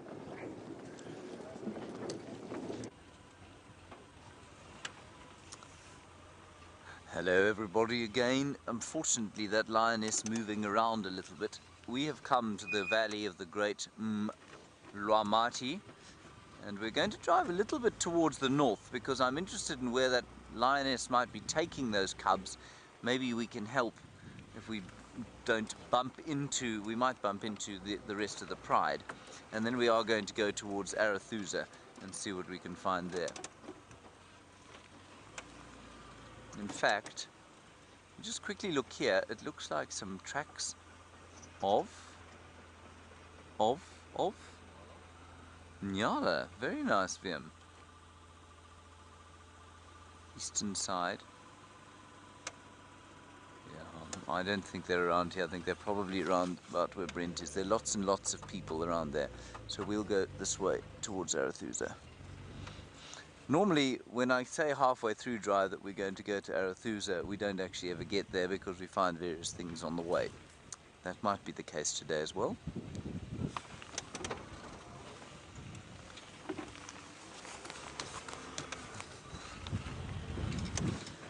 Now these days always start out warmish, 16 and 61, but because of the cloud, they never actually get any warmer. So I will possibly have to retain my coat for the whole drive, which is not particularly interesting tidbit of information to give you. This the tree, everyone, you'll tell me if we need to link, will you, Vim, is a sour plum, a common sour plum, and I'm just wondering, it looks very leafy, and I wondered if there weren't perhaps some fruits,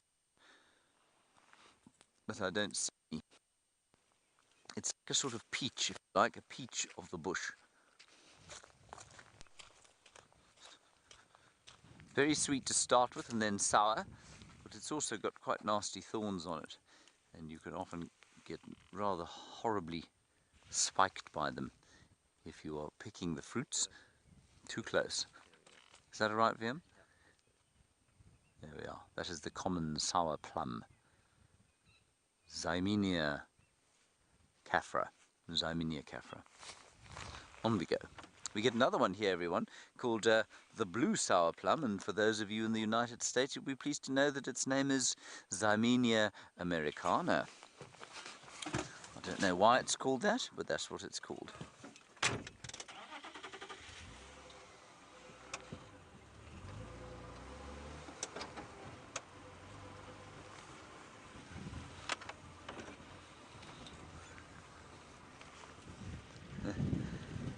Hello, Ellen the Zoomy. You're wondering about the signs of spring and are there any of the trees starting to put buds out? You say it looks a wee bit green. Ellen, it's not very green, but there are trees starting to put out the buds. The obvious examples being the knobthorns. They're producing fruits already, or not fruits, they're producing flowers already, some of them, which is very nice. Long rachis, they call that. A rachis of sort of honey-coloured yellow flowers, very pretty. And then also the guarri bushes, the Natal guarri, which is not the most common guarri. They're making little flowers, and they smell, if you really get your noses in there, they smell like lilies, which is delicious. Okay, Brenty's back with the lions, let's go back to him.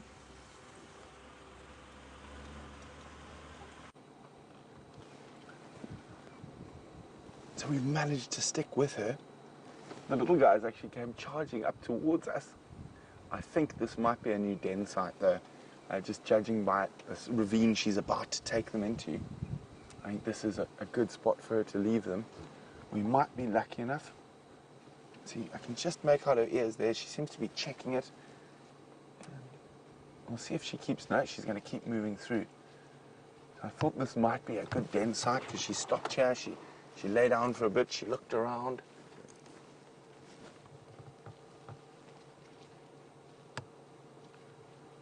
Now, I don't know how much longer we're going to be able to keep following her. This is really difficult country. This is also where one of the, oh, there they come.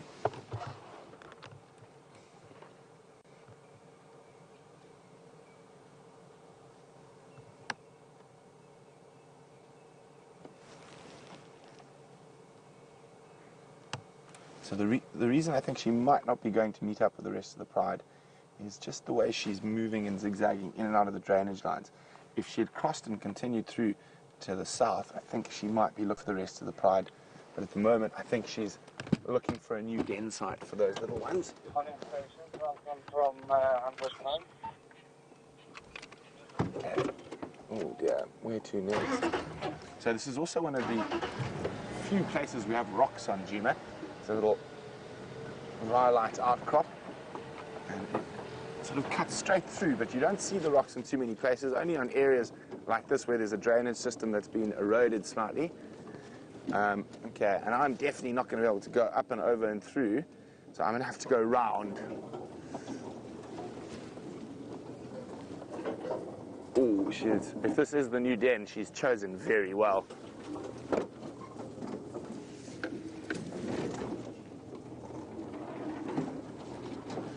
Okay, so while we try to find a way around to where she is, what did you see?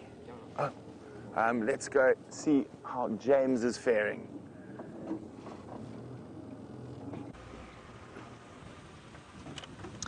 James has just found a bird, everybody. Well, it's not going to be as entertaining as the lions you're watching. There it is in there. It's a chin spot batis. You see it there, Vimpy? It's there. There, you got it? There it is. Just listen to it, everybody. It's going... You see it? Hooray! Well done, VM. It's just gone. It's there, it's there. There we go. Well spotted. That's the male chin spot batis. Look how pretty he is. He goes... He's still there. He's still there. I know you don't want to follow him, but he's still there. He's on the top of this bush. You got him.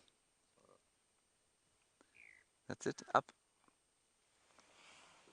Got another one in there. That's the female. See the female? She has got the brown there, and she's also got the chin spot. The male doesn't have the chin spot. She's got a brown spot under her chin. The male you saw there completely without the brown. This is not easy, I know, everybody. You're probably getting slightly seasick watching us there. They're flying over the top of us. Very nice, VM. More or less entertaining than the giraffe? More work.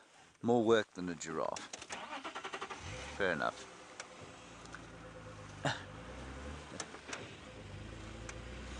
Right, on we go. See what else we can see.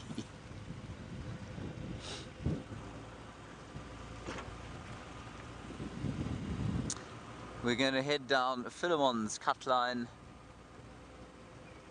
to the wet. I'm not going to say where we're going anymore, simply because I'm not sure we're going to get there. Look at this. Look at the destruction rent by the elephants here.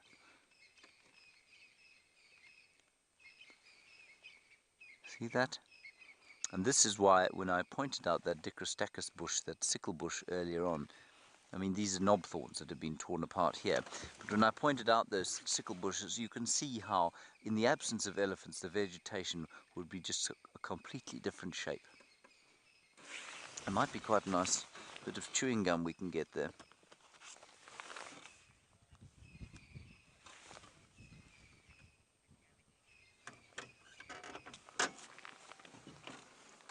Sorry, Rebecca, you're going to have to go again with that one. I was just listening to the Game Drive radio. Andrew from Vermont. Oh, are elephants the only animals that damage trees? Oh, they're the only ones that are able to do this because they're the only ones that are big enough to do this sort of thing. But the rest of them, no. No other animal is able to do this kind of damage because they just don't have the strength. This has been cut off by a saw.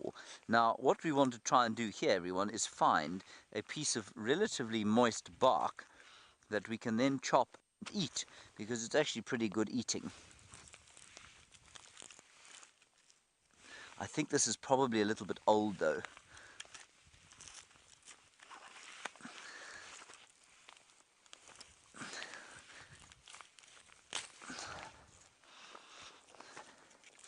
Yeah, this stuff's a little bit old. But what you want to eat is this here. That, when it's wet, is delicious.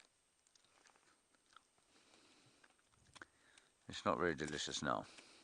You want some? Looks a bit dusty, yeah, give me some. You want some? Get him a good piece, everybody. He'll complain bitterly that we're discriminating against the camera department if I don't get him a good piece. On Sovium. Glad you're listening to the meeting. Yes. VM is the union representative. VM, I'm not succeeding here. Make a hole in my seat. I'm going to make a hole in your seat. Yes, there you are. He's dropped it, everyone. He's going with the 5-second rule, though. It's got quite a nice taste. That one's a bit old, though.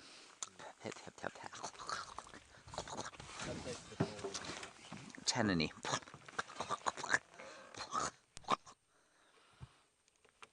Right, on we go.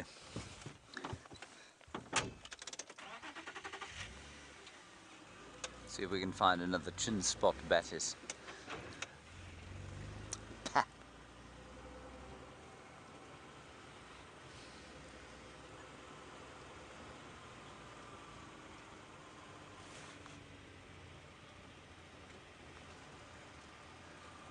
Hello, dispatch. You say that there are trees out here that are zigzaggy and have no leaves but for at the very top. Do I know what they are? No, I don't. It wouldn't surprise me at all that there is a tree like this, but that I am failing to understand exactly what it is you mean. If you see it again, please tell us. I'm not sure which one you mean, though. And when you say zigzaggy, do you mean at a small scale or on a large scale? So if we look at the individual branches, are they zigzaggy, or is the whole tree quite zigzaggy? Sorry, dispatch, I'd love to be able to help you there. But I cannot. There is the ziziphus tree, the buffalo thorn, which has a zigzaggy branch. Oh, look at that, VM. Our cup runneth over again with impala.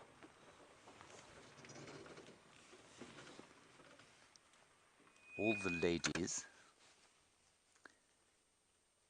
which of course brings to mind the Beyonce song, All the Single Ladies. I don't know why it did that, and of course that should never be sung on Safari, should it, VM? No, never. Absolutely not. Possibly not even ever. It's not a garter at a wedding. No. Ooh, hang on. There's an impala alarm calling across the way.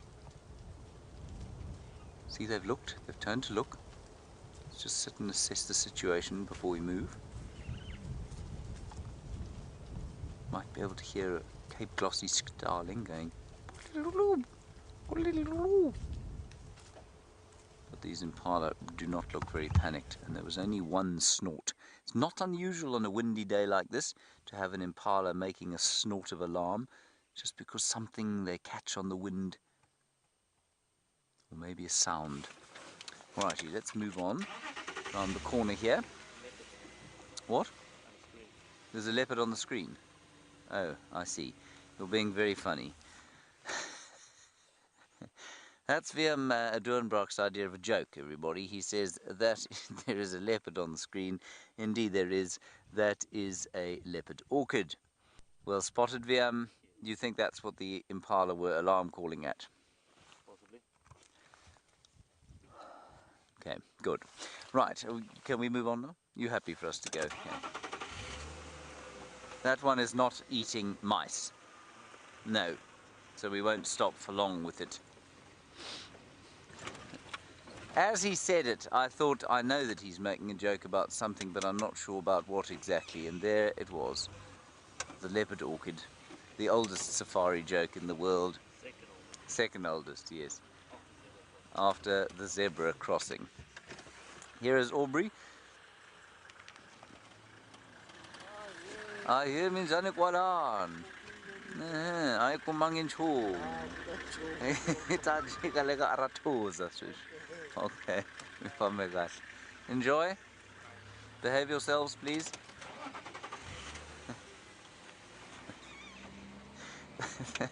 They looked deeply shocked by my presence. Didn't they, Willem? They weren't very friendly to us. Aubrey's always friendly, but his guests looked a little bit bemused. Maybe they're celebrities.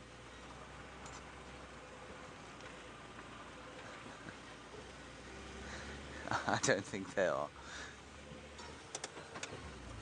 Alrighty, around the corner we go.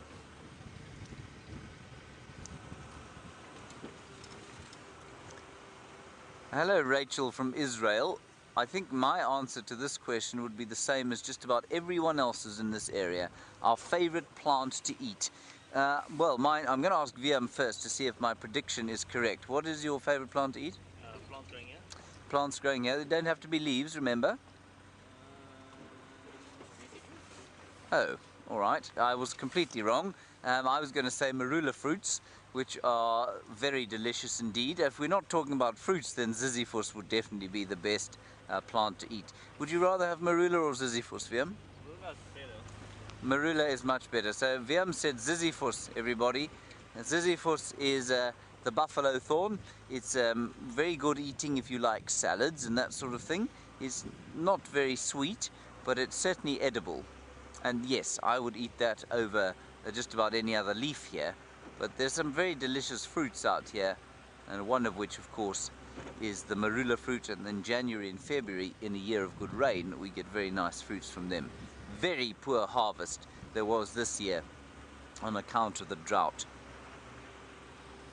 But on that, on that subject, and I've said this before, it's actually very, very difficult. There's a batelier, Willem, flying over there. It's very difficult out here to survive if you don't eat meat. So it would be almost impossible, I think, to derive enough nutrition from this landscape unless you could hunt.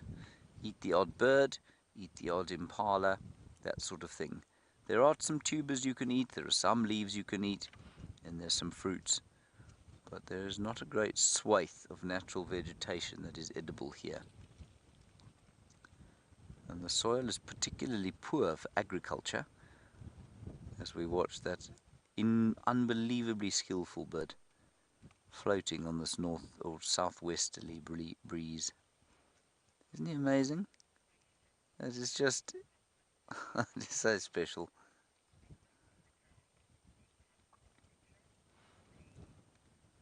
And Bear, you're in Ontario, and obviously you're astute enough to know that these conservation areas do not exist in isolation of human beings.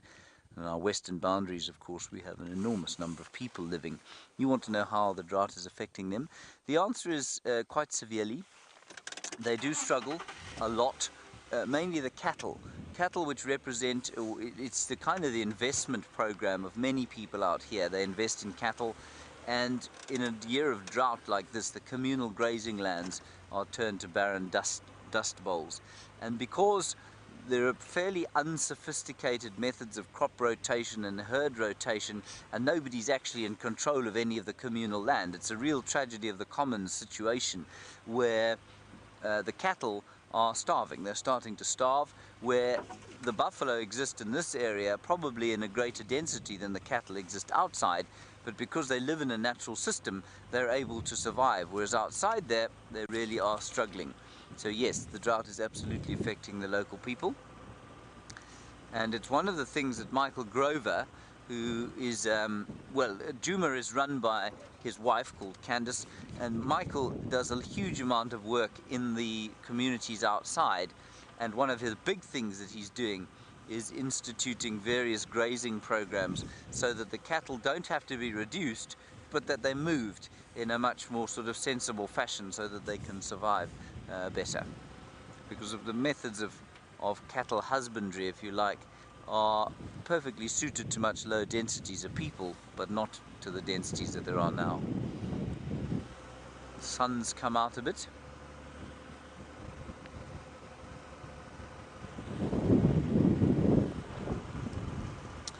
Mobile Paddy, absolutely. We talk a lot about would we interfere in a drought, would we interfere with animals who are struggling with the drought, and you say if the endangered species of this area, so cheetah, wild dog, and perhaps the two rhino species, the white and the black rhino, if the drought became so severe that it affected them, would we intervene? I suspect yes, but remember that for wild dogs and cheetah, a drought is actually a time of boon. It's a good time for them because the herbivores become weaker, and so to a certain point it's actually quite a good time for them. They eat more than they would normally. Now that doesn't maintain. Once the drought becomes so severe and the number of herbivores drop and the nutritional content of the herbivores that the predators eat drops, well then obviously everyone's going to suffer. But for the moment, cheetah and wild dog, I suspect you'll find are having quite a good time of it, especially as they're able to hunt through bush like this. Rhino, I guess a different situation, and certainly were the rhino poaching numbers not to drop substantially and the drought to persist in this area and to the point that it started to hurt animal species like rhino, then I think you'll find that there would be an intervention, certainly perhaps of salt licks. I mean, it's very difficult to feed a rhino or a population of rhino in an area as vast as this, but I'm sure that somebody would come up with some innovative plan for how to help them.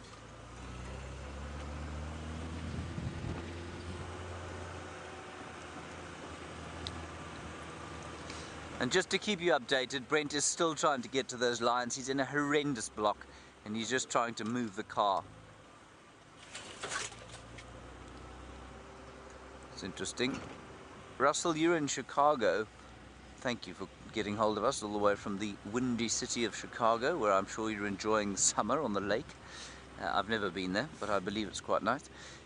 You say, have there been any species that have gone extinct in the 100 years of the Kruger National Park's existence? That's a really good question. When did the quagga go extinct, Fim? Not that it was ever found in this area. Yeah, not too long ago. Not, For 1 or 2 years. yeah, but probably before the Kruger Park was instituted. So the quagga is the mammal, I think, the last mammal in South Africa to go extinct. And the quagga was a sort of, well, it was a zebra basically, and I mean some people say it was a subspecies of the current Birchall zebra that we get here, but just occurred in more dry regions. But I think that was the last South African mammal to go extinct in the late 19th century. Nothing has gone extinct mammal-wise in the Kruger National Park since then. But I suspect you will find that a number of maybe, I think very few vertebrate species, so very few fish or reptiles or amphibians, birds or mammals, but possibly a number of insects have disappeared from our notice before we even realized they existed. And I think that happens all the time all over the world. Many insect species go extinct before we've even described them, but no mammals, no. Nice question, that.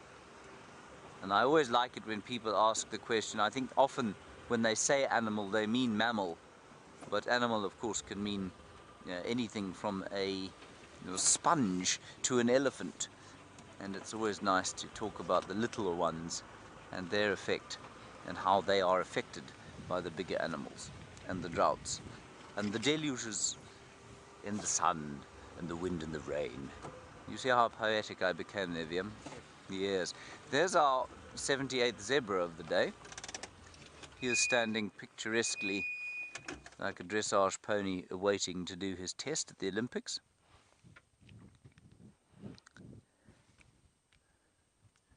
What do you think he's thinking about, Viam? Tax returns. Tax returns. It is tax season, that's correct. My mother's a tax consultant.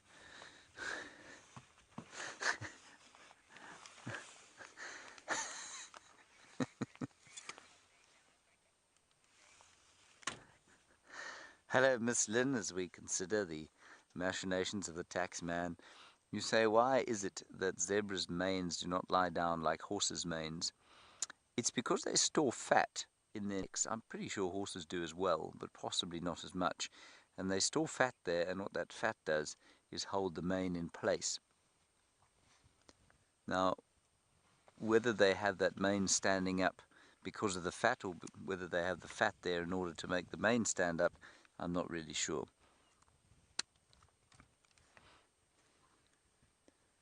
But certainly they never get long enough to lie down in the same way that a horses does. Hello, Gloria. You don't want to know this question. You said your husband wants to know this question. Well, I hope you don't mind my answering it while you are listening, Gloria. You want to know about the lifespan or the life history, longevity of a zebra. It's much the same as a horse, you know. They probably live to about 15 or 16 years out here. In captivity, you probably can push them to 20, 25, and maybe even 30. So slightly shorter than a horse, perhaps. But yes, you can definitely, they'll live longer in captivity, but I'd say 15 to 20 out here. He's a rather lonely, mournful fellow, isn't he, walking across the clearings on his own?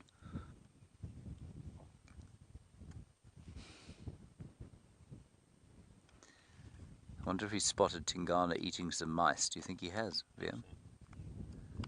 I hope so too. He'd be quite relieved if Tingana was eating mice and not him. One more thing I'm going to ask you to show everybody, the Senegal lapwing on the ground there. There it is. Really nice picture of the Senegal lapwing. They had a little nest on these clearings a little while back, but unfortunately I'm not sure that the eggies ever hatched. I think they were probably eaten by a mongoose. Right, we haven't had enough of the Senegal lapwing. Let's carry on. Arethusa beckons not far from us now. Oh, a blacksmith lapwing. Liam, that is very ornithological of you.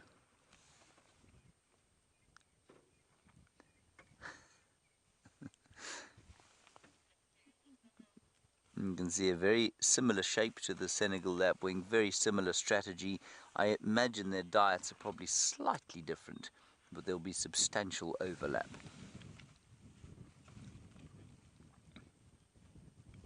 Just to keep you posted, Brent's still looking for the lions. He got a little bit, I don't think stuck, but certainly the car was struggling to get through a particular area. So they are still looking very carefully and trying desperately. There are a few of them there, trying to help out.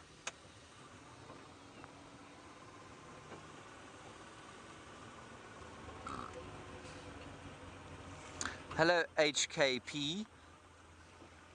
We've seen a lot of zebra today, and you say we don't normally.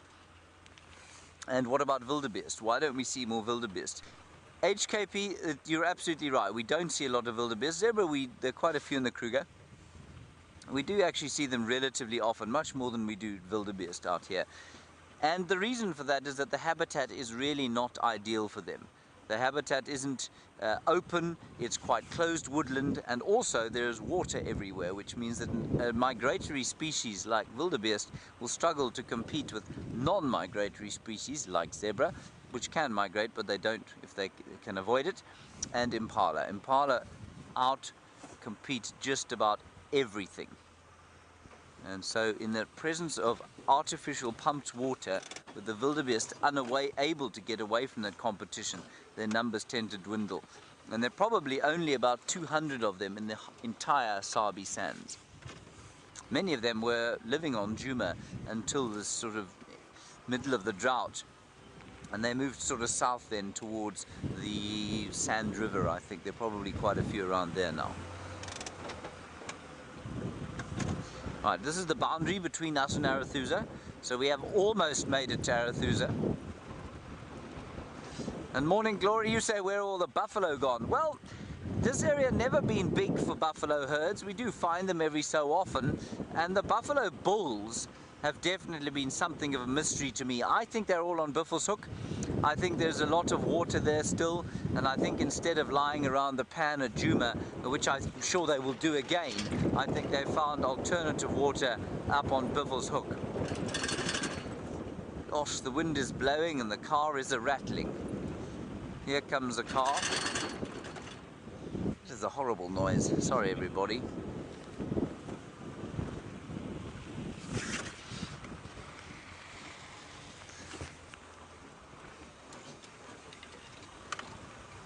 I'm afraid Brent has now got a flat tire. That is not Brent's fault. I was very happy to be in Rusty in that area yesterday. She's got much better tires than Wendy. Horrible, horrible block for driving off-road. Alright, let's try and get an update on what's going on in Arathusa. There is quite a lot of activity on the radio, but I don't think any established sightings. Right, I'm now going to speak. Morning stations, Arathusa, any updates for the morning? I'll keep you posted.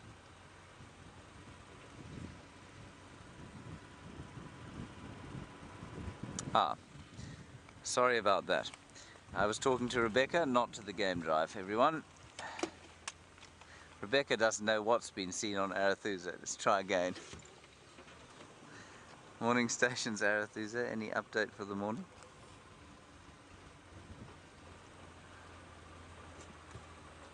Copy, thank you. No updates.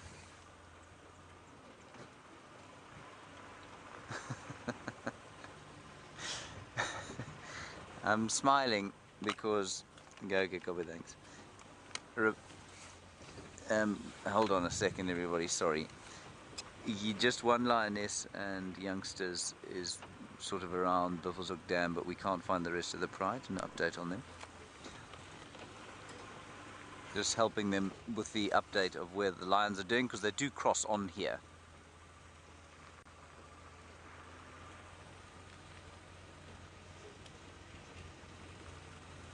So there's just a bit of an update there about Cheetah Plains.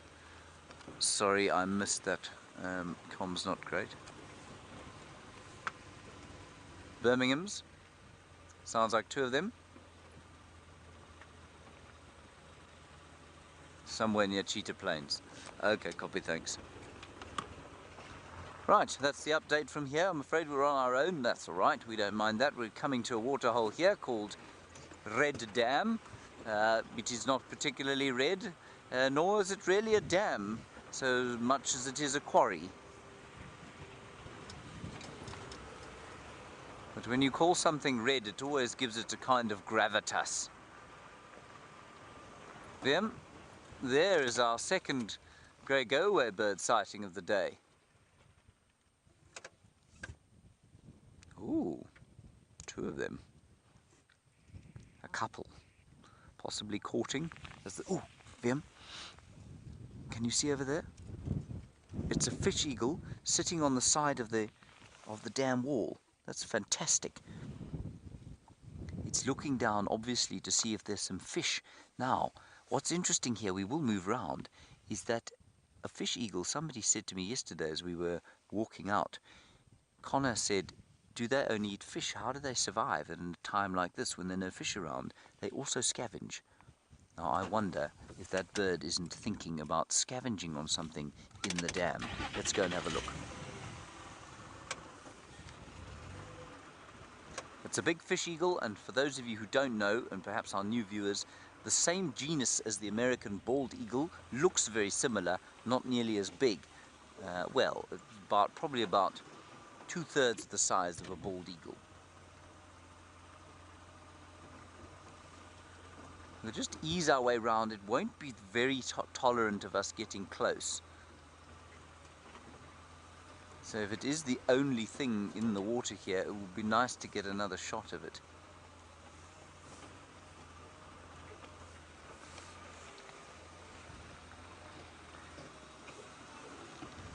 Of course, Rusty's brakes will probably make that horrible squealing sound as we get into a position.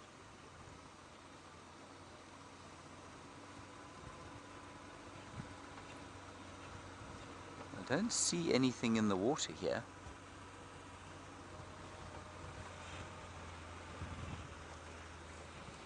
There we are. That is stunning. Isn't that nice, VMP?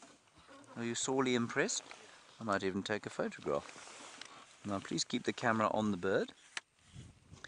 Don't take any pictures of me taking pictures.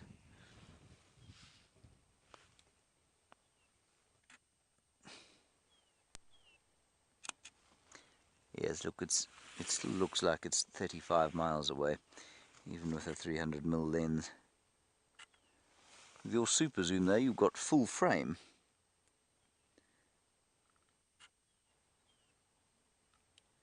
Very nice. That'll do for that. Now, you can see if you are an American, or perhaps you're not an American, but you're an ornithological enthusiast, you can see how similar this bird is to an American bald eagle. Now, I'm just interested as to why he should be sitting there. There might be a few catfish in this water, but I don't think so because it went very dry. It's an adult bird, definitely. It's very unusual to see them sitting like this, everyone. He's got his feathers fluffed out to stay warm. He's rather a splendid fellow, isn't he? Now, if you look at him carefully, you can see that he does not have feathers all the way down to his legs. He is therefore not a true eagle. Now, I said that once, and I created great offense to some of our audiences, or some of our viewers, because they felt I was casting some kind of aspersions on the fish eagle and indeed the bald eagle. By saying true eagle, I just mean it doesn't belong to the genus Aquila, which is what the eagles that are feathered all the way down to their feet belong to. So it doesn't make it any less magnificent. Isn't he great? Look at him watching us.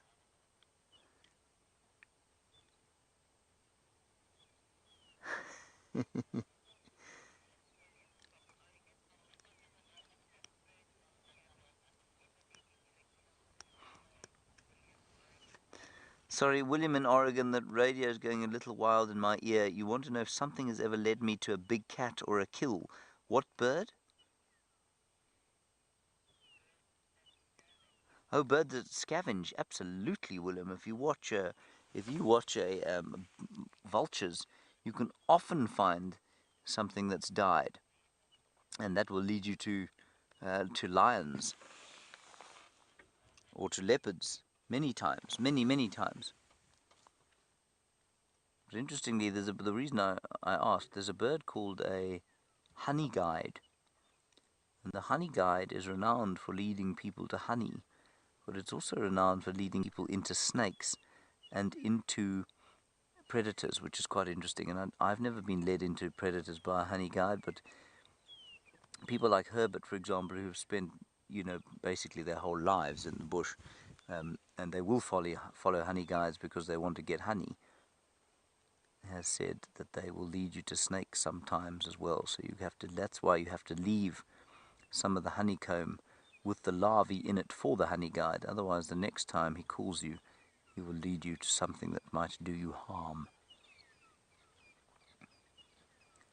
People, this is a fantastic sighting of this bird. It really is. It's not common. And Aaron, you want to know about fish eagle subspecies in this area? No, not officially designated ones. They tend to be just this one. It's lovely light now diffused through the grey clouds. I'm just going to open my bird app.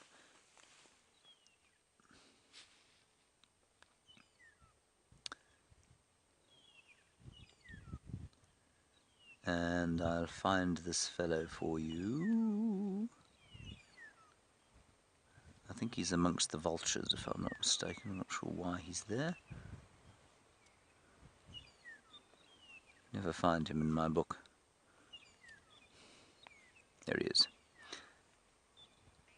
Now, he belongs to the...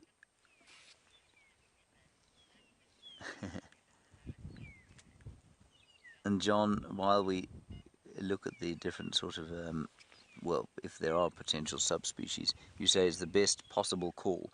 For many, many people, the sound of the fish eagle is the best possible call. I'll play it for you, everybody, just in case you don't know.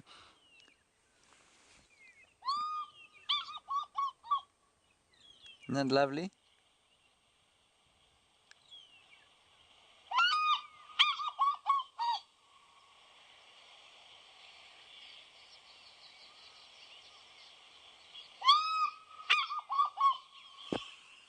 And to many people, that's the sound of a bush holiday right there. He looked a little confused by that. Looked up.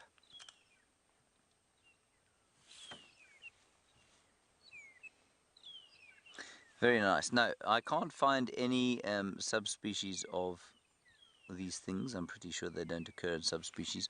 But the genus is quite a difficult word to say because it's got 4 vowels in a row. It's Haliaeetus. Haliaeetus. Haliaeetus. Haliaeetus.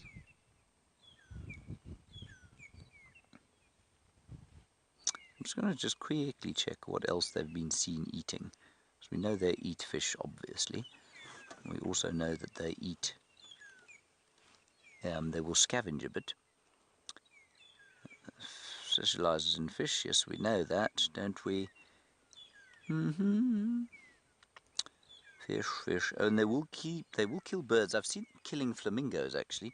I've seen one fish eagle taking flamingo chicks.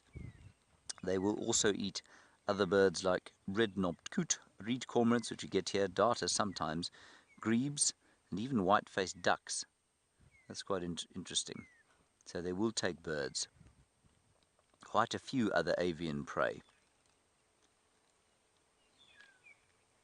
All right, Brent is mobile again, everybody. Let's go and find out what the story is with him and whether he's managed to re-find those little lion cubs.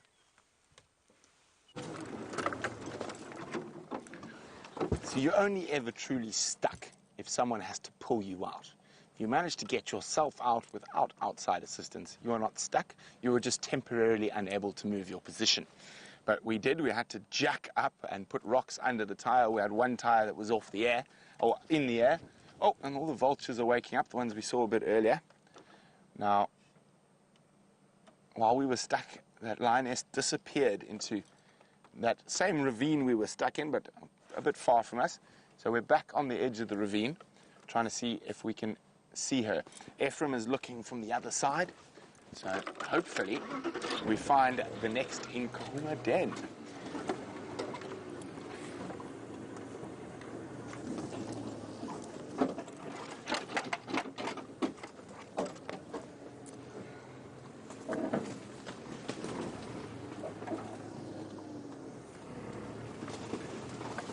Bushmum's wondering what age are these little delectable monsters, and that means I'm referring to the cubs. And what age will they be introduced to the pride?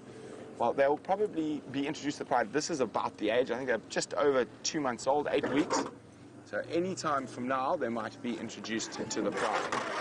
There's a spot, if I was a lioness, where I'd like to keep my cubs in a little thicket like that. So let's have a look if we can see into it.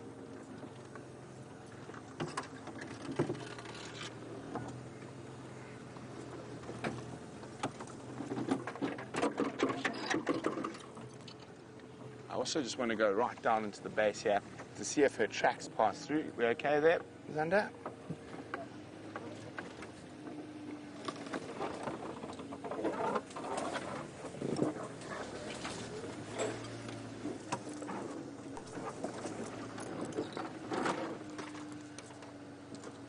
Look at that!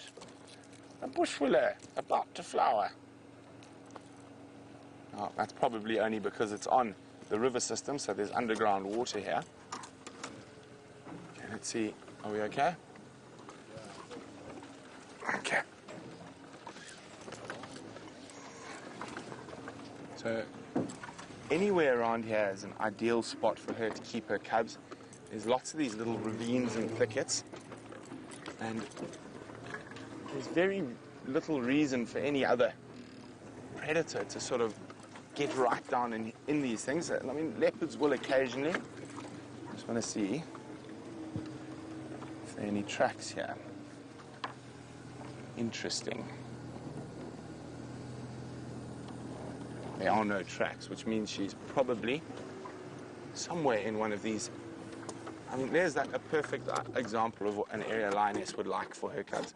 So while she's away, they're going to be able to crawl into that massive fallen vegetation and be almost invisible once they're still.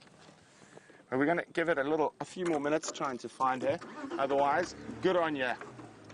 Good on you, Miss Nkahuma, for finding a very good spot to keep your cubs. Now, this female has chosen some of the most inaccessible spots to put her cubs.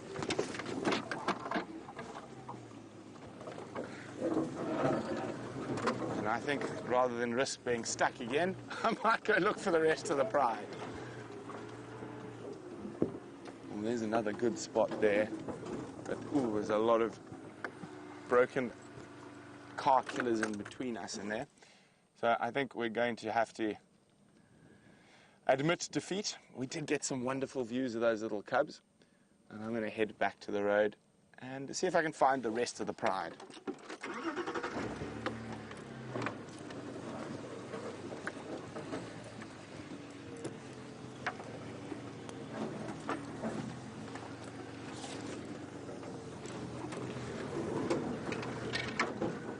Okay. Hi, Lauren. Dobbs? Lauren says, how do the cubs know to stay at the den when the lioness goes hunting?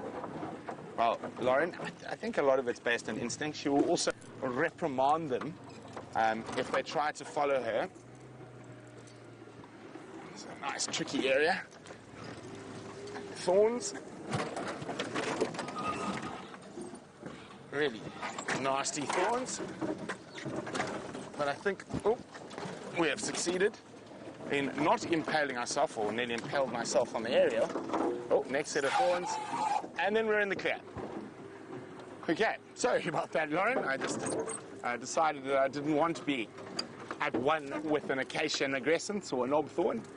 It can be quite painful. I've unfortunately many times been at one with such creatures, or such trees, and I'd rather not. So she'll reprimand them. She'll actually growl and snarl at them if they try to follow her. But then she'll positively reassure them when she wants them to follow. She disappeared in here, and it's difficult in there. Okay, so we're going to go see if we can find the rest of the Nkahuma pride.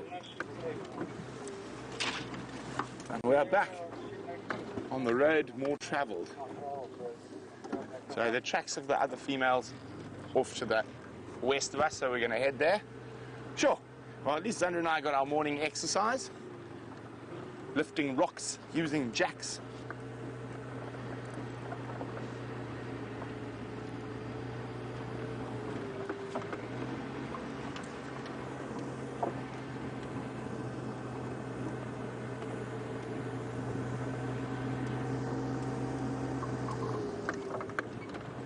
Okay.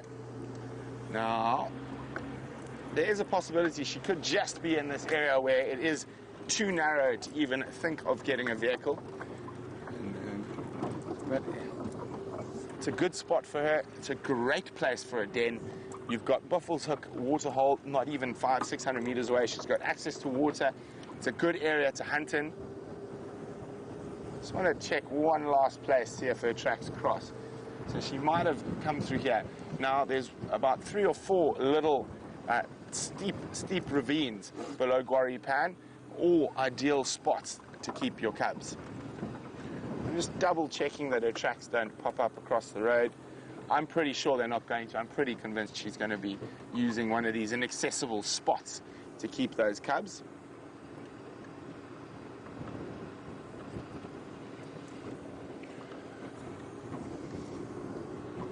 Oh, there we go.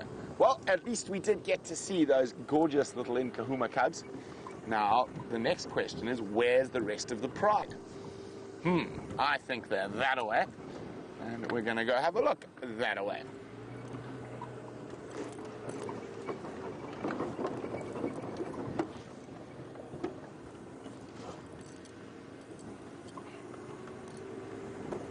Now, Fuzzman Sparkle says on a scale of 1 to 10, Brent, how cute were those cubs for you?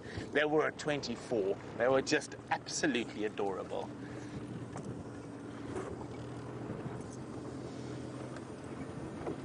Now, the sun is battling the clouds. So I got all hot while trying to get us unstuck, but it is still quite chilly. And the vultures have started to get moving now that the sun's out. There's the old warm thermal to ride. Well, that looks quite interesting. I want to have a look at that in my binoculars. Oh, there are my binoculars. Oh, there we go. That is not vulture. Is that a battalier in the blue sky there somewhere? He's turned and he's flown straight away from us. Sorry about that. He's given us a small gone. Beyond it, he's smaller than a dot now. I thought he was going to ride the winds towards us.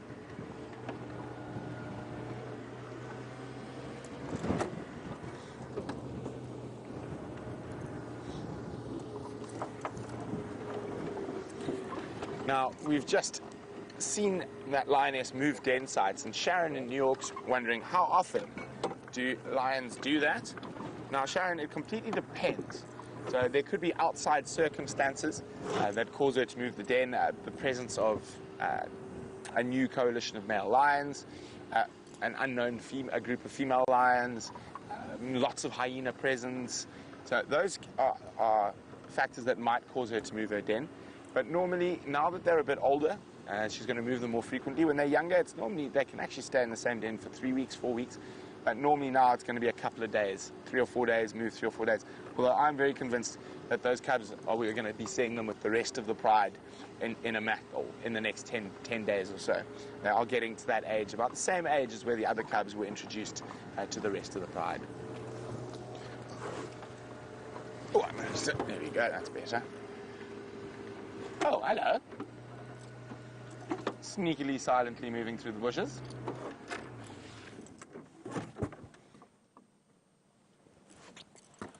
There we go, some elephants. Maybe if we go a bit further forward, we might find some a bit more out in the open, but it looks like they might walk towards us as well.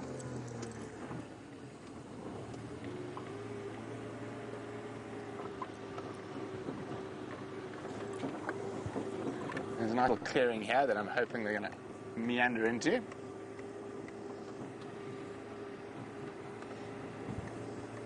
Or meander past, more likely, by the looks of things.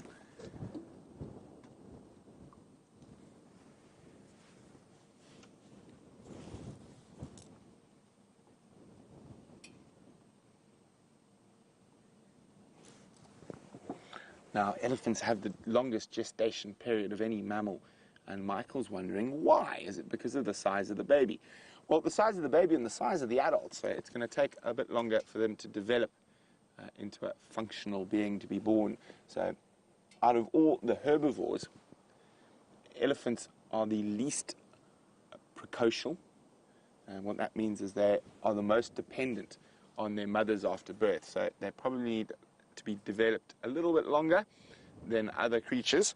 Now, when I say precocial, what I mean is, if we take a baby impala, for example, it is born and can run within a matter of minutes. An elephant can probably walk within 10 or 15 minutes or so.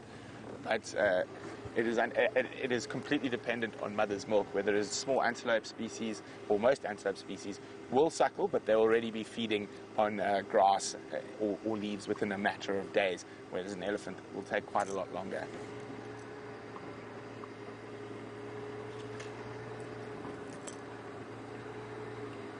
So Jason Curtis was actually wondering that. Well, the reason that an elephant baby doesn't need to be running or eating using his trunk minutes after birth is because he's got the protection of the largest land mammal in the world. Now, that massive female and the herd structure will defend that baby against lions and other things. Where there is a little impala, it needs to be able to run within minutes of birth because they are literally one of the favorite snacks during the summer months for hyenas, for lions, for wild dogs, for leopards, and they need to be able to have that defense mechanism to be able to escape.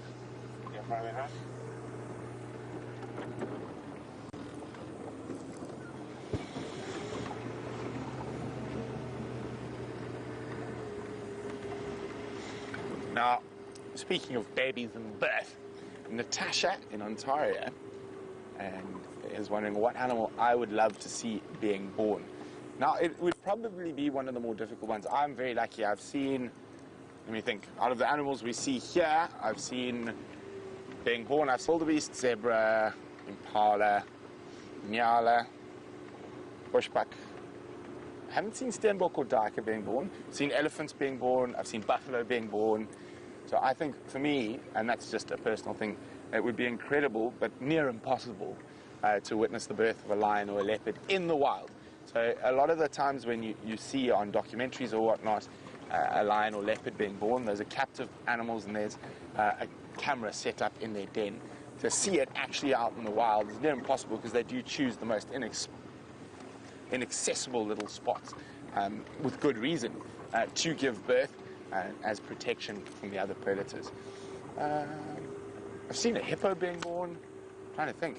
Yeah, I think it would or wild dogs, or hyenas, anything that lives in a den that is really difficult to see, dwarf mongoose. Any of those type of things would be incredible.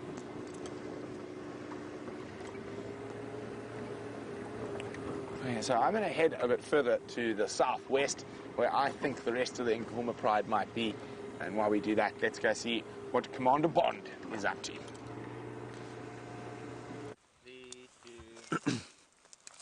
Hello again, everybody.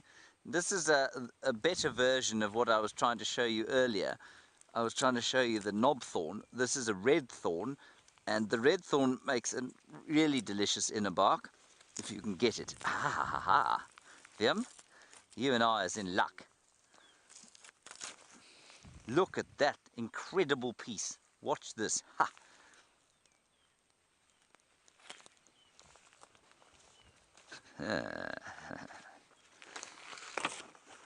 Now you can see obviously it comes off in very nice strips, so you can make nice rope from these. There you are, Viam. It's better, isn't it? Sweeter.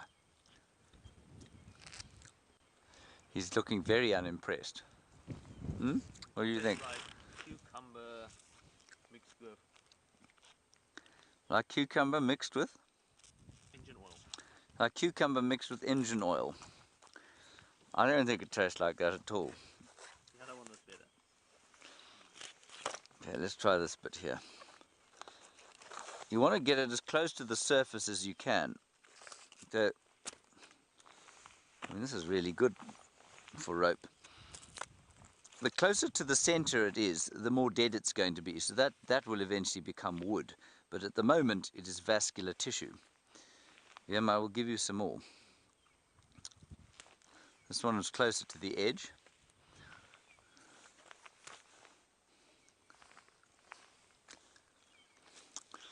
It's not the best one I've had, I must say. But these are normally a bit sweeter.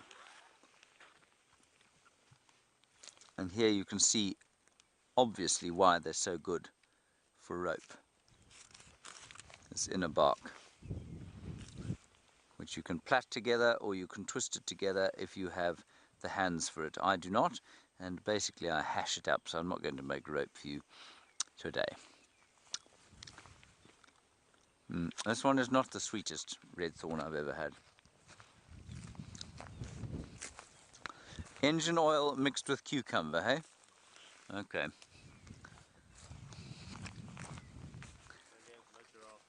No giraffe. I'm not a giraffe. You're not a giraffe. No, you're not, VM. You are inescapably shorter than a giraffe, as am I. Now, this grass, everyone, is called Themida triandra. If you happen to own a hobby farm in South Africa, or probably anywhere in Africa, I think this grows up in East Africa as well. This grass is Africa's premier grazing grass. If you've got this on your land, then you know that your landscape is healthy. Themida triandra, or red grass. Doesn't taste any better than the cucumber / engine oil I gave you. Cucumber and engine oil. Definitely cucumber. There is some cucumber, yes. I haven't eaten engine oil though, so I'm not sure how much engine oil there was. Let me put my little knifey back. There we are.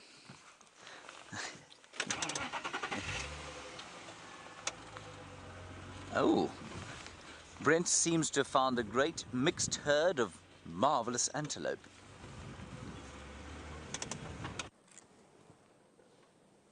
Well, there's one zebra disappearing, but just off to the left you can just see a Nyala's bottom sticking out. But there comes another zebra and an impala. Our zebra moving through the drainage system, heading probably out to the crest. Oh, we actually have 4 species here. Oh, the other one's going to be so hard to see. It's disappearing. There is an impala, a Nyala, a bushbuck, and a zebra. I'm going to try to see if we can see. There's the Nyala behind the bush. And I think if we go up and around to above them, we might be able to see all 4.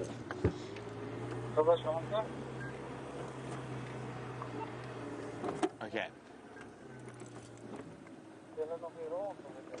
Okay, so zoom above the impala, to the left a bit, center screen. There we go, number 4. Not the best sighting, but there is a bushbuck there. And then if we go a bit further forward, we've got the impala in the foreground, the zebra, and then the Nyala. There's an impala ram, and to the left, and a Nyala bull. Now, there can be quite some confusion to which antelope are rams and ewes and which antelope are bulls and cows.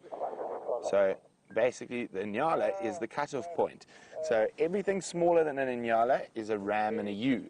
Then you get to a Nyala and then you have an Nyala bull and a Nyala ewe. But anything bigger than a Nyala, kudu, waterbuck, eland, is a bull and a cow. Why? I have no idea. Probably something to do with size, or it was just ordained to be like that.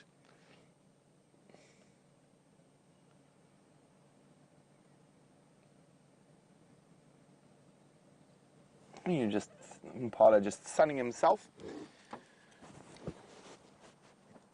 Still quite chilly, strong wind gusting about. So the animals will be on edge. You can see constantly listening and looking.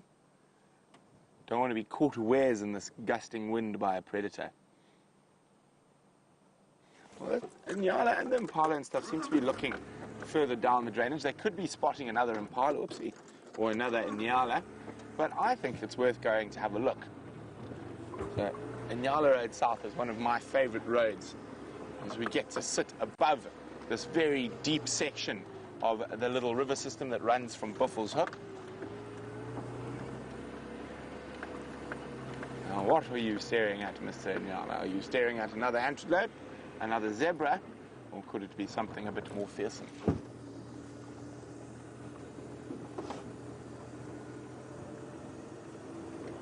Or could just be focusing in that direction because it might have heard something. So let's have a look from up here.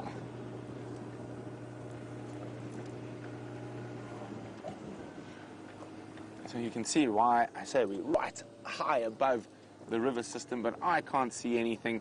I think that in Nyala is has been eating some hallucinogens. So while we continue to check down in Nyala Road South, let's go see what James has got. Apparently it's quite big.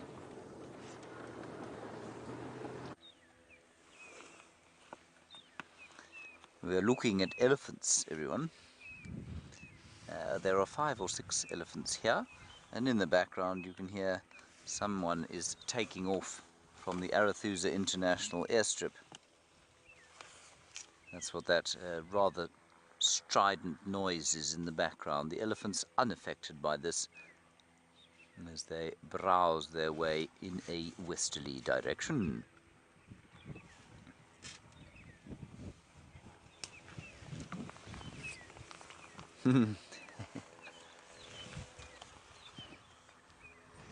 Zoe, I think you've asked a very good question here about boredom and animals, and do I think they ever get bored, and have I ever seen animals being mischievous because they're bored? Definitely young animals. You see them playing all the time, and I think they play because they're bored. The question is, why do they get bored? What's the point of them getting bored? And I think it drives them to play, and that playing, of course, then helps their muscles and nervous systems to develop fully. Now, in terms of adult animals, I think yes, some do get bored, and I think elephants are a prime example.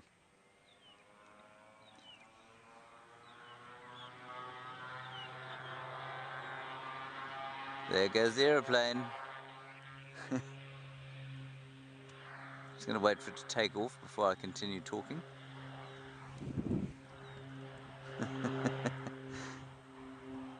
It's a King Air.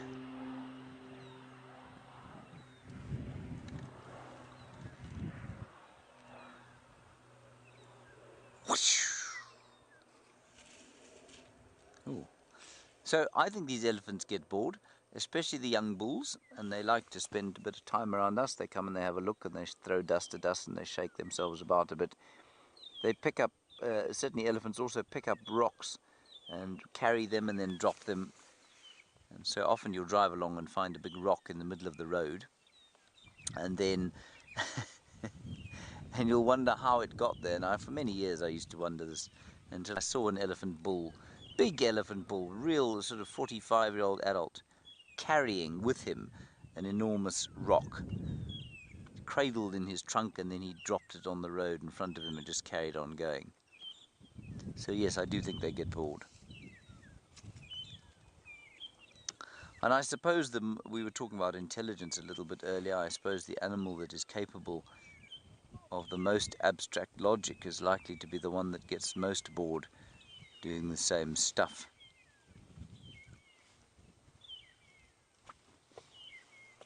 You're right there, VM. Oh, and Rena, you say that animals get mental illnesses. Phew. Rena, you know, I mean, so here's a difficult one. Human mental illness, obviously a real problem for many people. And you need to ask yourself the question here, the nature-nurture debate comes in.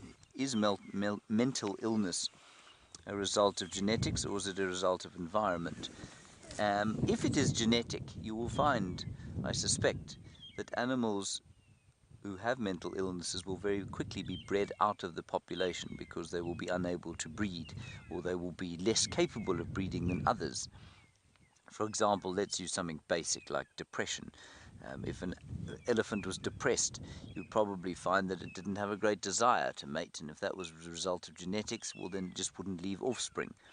and so those genetics of depression in elephants would be bred out of the population. In human beings, of course, that's not always the case. Because of the social pressure to have a family, for example, because of we don't necessarily have the same amount of competition for mates, you find that maybe those genetics are passed on where they wouldn't be in a wild population. So that's one part of it. So I'm going to say I think it's unlikely that there's too much mental illness in elephants, for example. Also, remember, if it is entirely environmental, depression or a mental illness caused by environmental effects, the animals out here have been living in these areas in these same conditions for millennia upon millennia, which means that nothing changed for them. They live in the same way, that their diet is the same, so the mental conditions in which they exist has been the same for millennia and millennia. The same is not the case for human beings. Our environments have changed constantly all the time, in the same way that our food has changed and probably caused major problems with diseases, physical diseases like cancer. You'll find that our environment, the stressful lives we live, the go, go, go kind of Western lifestyle, and that pure, what do they call it? It's not puritanical, it is I've lost the word, it begins with a P. But basically that work ethic that says we have to work as hard as we can, the rat race. I'm sure that causes mental illness, certainly the expression of genetic mental illness that just wouldn't occur in animals. So that's my answer to that question. I think it's a really interesting question. But in the same way that our physiology is inescapably... There we go. I've just had a comment from Rebecca that says dolphins commit suicide when they're depressed. I'm not sure anyone's actually ever proved that, but certainly there would seem to be, that situation where dolphins and whales and other, cetaceans will beach themselves and die. Yeah, we don't know why they do that. Maybe that is a form of mental illness. Why am I struggling to say mental illness? Fascinating question. I think people, though, human beings, physiological and mental illness far more prevalent because we do not live in the environments in which we evolved, which means that all sorts of things are able to express themselves that wouldn't actually. And we're often asked, do animals get cancer? They do sometimes, but nothing like as frequently as we do. And I think that's got a lot to do with what we eat, and I think it's got a huge amount to do with the amount of stress that we willingly kind of put on ourselves. I'm not sure entirely what this fellow thinks he's going to be able to achieve by stopping where he did. Anyway.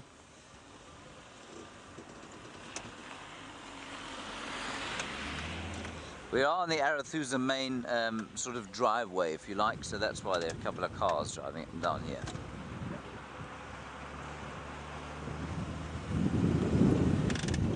Alright, let's go and get an update from Brent, find out what's happening with those lions. We're going to head for home. I can smell the sweet scent of smoky bacon.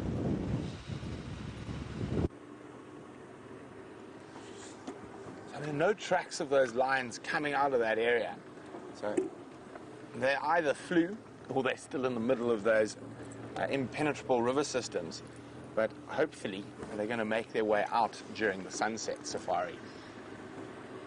But it's so absolutely wonderful to have all the Nkuhumas and cubs spending most of their time on Djuma.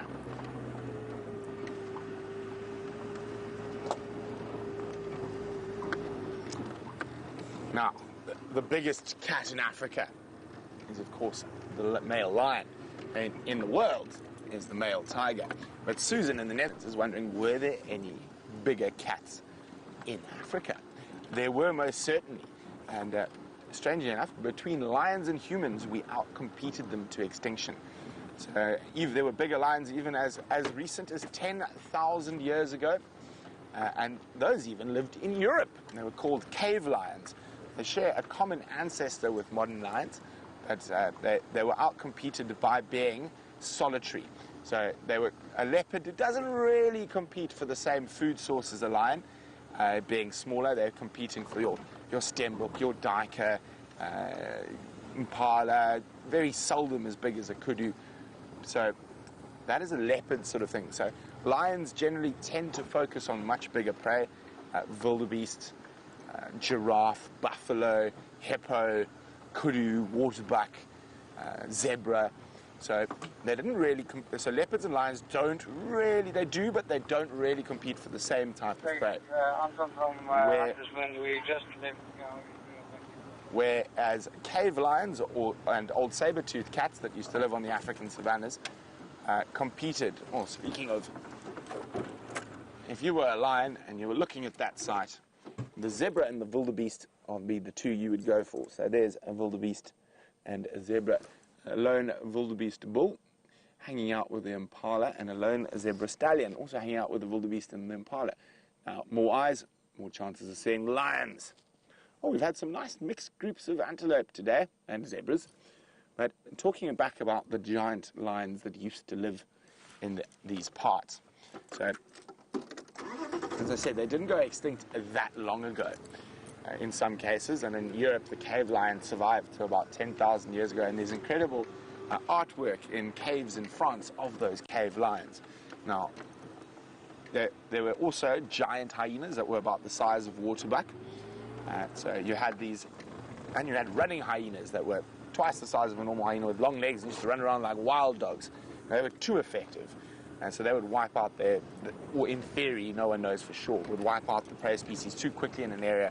So they had to keep moving, and that was their downfall then. But the larger species of cats were all solitary and were outcompeted by the social predators, namely human beings, lions, and hyenas.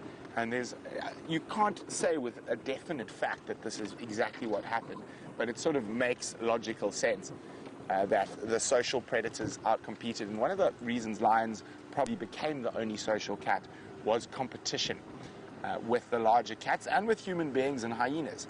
Now, the giant hyena was also a solitary animal from the fossil record, the fossils that can be found, and just the general makeup of it. So in terms of hyenas and lions and apes, it all became far more sensible to be a social animal. You're able to cooperate, and able to take down bigger prey, be able to, in our case, forage more. So yes, Susan, to answer your question, I know I've gone on for a bit, there were definitely much bigger cats, but they became extinct.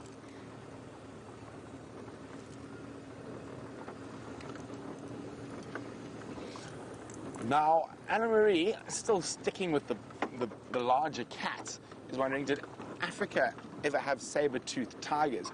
Well, I think the saber-toothed tiger is sort of a human construct.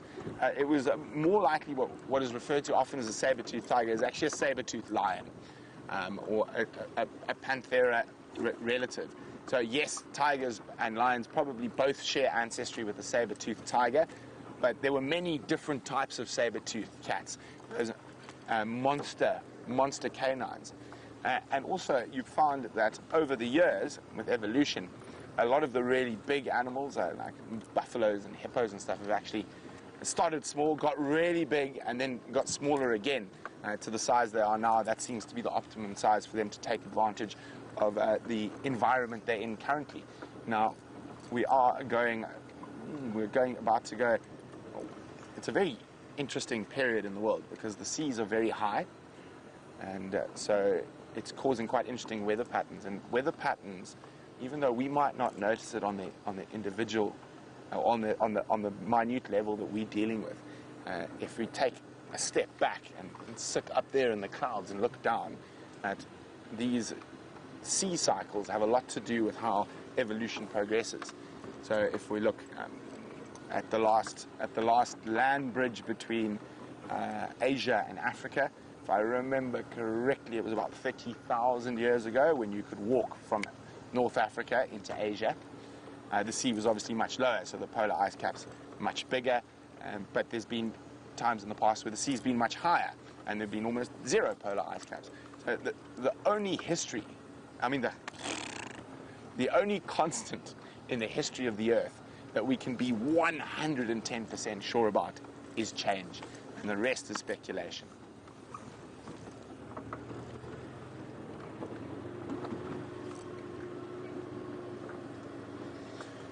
So we are going to start heading towards our breakfast. It's been absolutely fantabulous having you on the Sunrise Safari. Zander, aka Eggsy, and myself have thoroughly enjoyed being stuck, looking at lion cubs, and just having you all along on the adventure. Just to let you know, Jamie's off on leave today, so you're unfortunately going to be stuck with James and Brent for the next 2 weeks, but we will try our best to keep you entertained. But from myself and Eggsy, we'll see you on the Sunset Safari.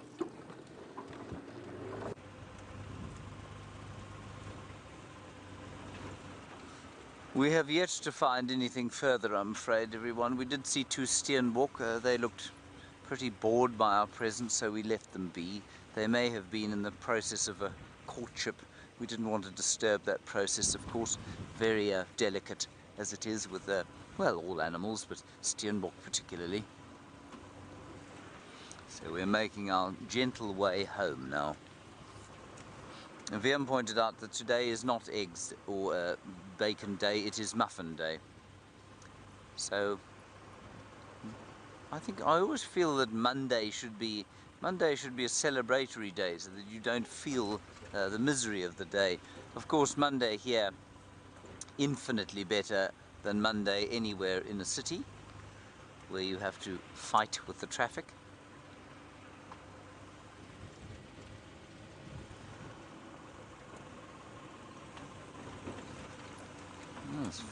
Another great question. We're talking about mental illness, and Justin S., you say, could any of the prey species here suffer from post-traumatic stress syndrome? And because they're constantly sort of being chased and under threat. I'm going to say possibly, but I'm going to say again, less likely than it is for human beings, because nothing's changed out here.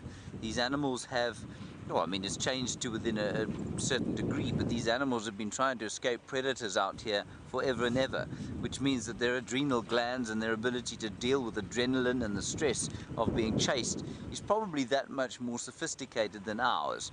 That said, let's look at those 2 buffalo that were nearly killed by the Nkuhuma Pride fairly recently. 4 lions trying to attack you, raking their nasty claws across your back and over your thighs, and then leaping on top of you and biting your back. That's got to have some kind of long-term effect, but possibly not a long enough term effect for it to be described as post-traumatic stress syndrome, where, you know, it has a long-term effect. Because I think if you were of a disposition where you did exhibit that kind of distress constantly, I think you'd be wiped out fairly quickly again. So I think, yeah, I would say no, not really. It's a fascinating subject. Mental illness in animals. Happens in, and interestingly also, I guess mental illness does actually happen in the domestic animals. And again, because they don't live in environments that they've evolved to live in. So the stresses and strains of our human life, or our human lifestyle, I think eventually impresses on the animals. And that's also, there's lots of inbreeding with fancy breeds of dogs and cats, which renders them, well, less genetically robust than others, I suppose. Quite like that term, genetically robust. I think I'll use it again. Right, we are nearly home. A little bit down the road before we get there. So we're going to bid you a fond adieu. Ooh, that's a lovely sound. Thank you, VM, for your efforts today. Well done. That was VM's unusually large thumb. A big thank you to Rebecca in the final control with Kirsten McLennan-Smith. They... Well, thank you. Yes, Rebecca says it was her pleasure. And mostly thanks to all of you for coming on drive with us, for chatting to us on a quiet drive. It's always such fun talking to you when there is not much to see. We'll see you later. Bye-bye.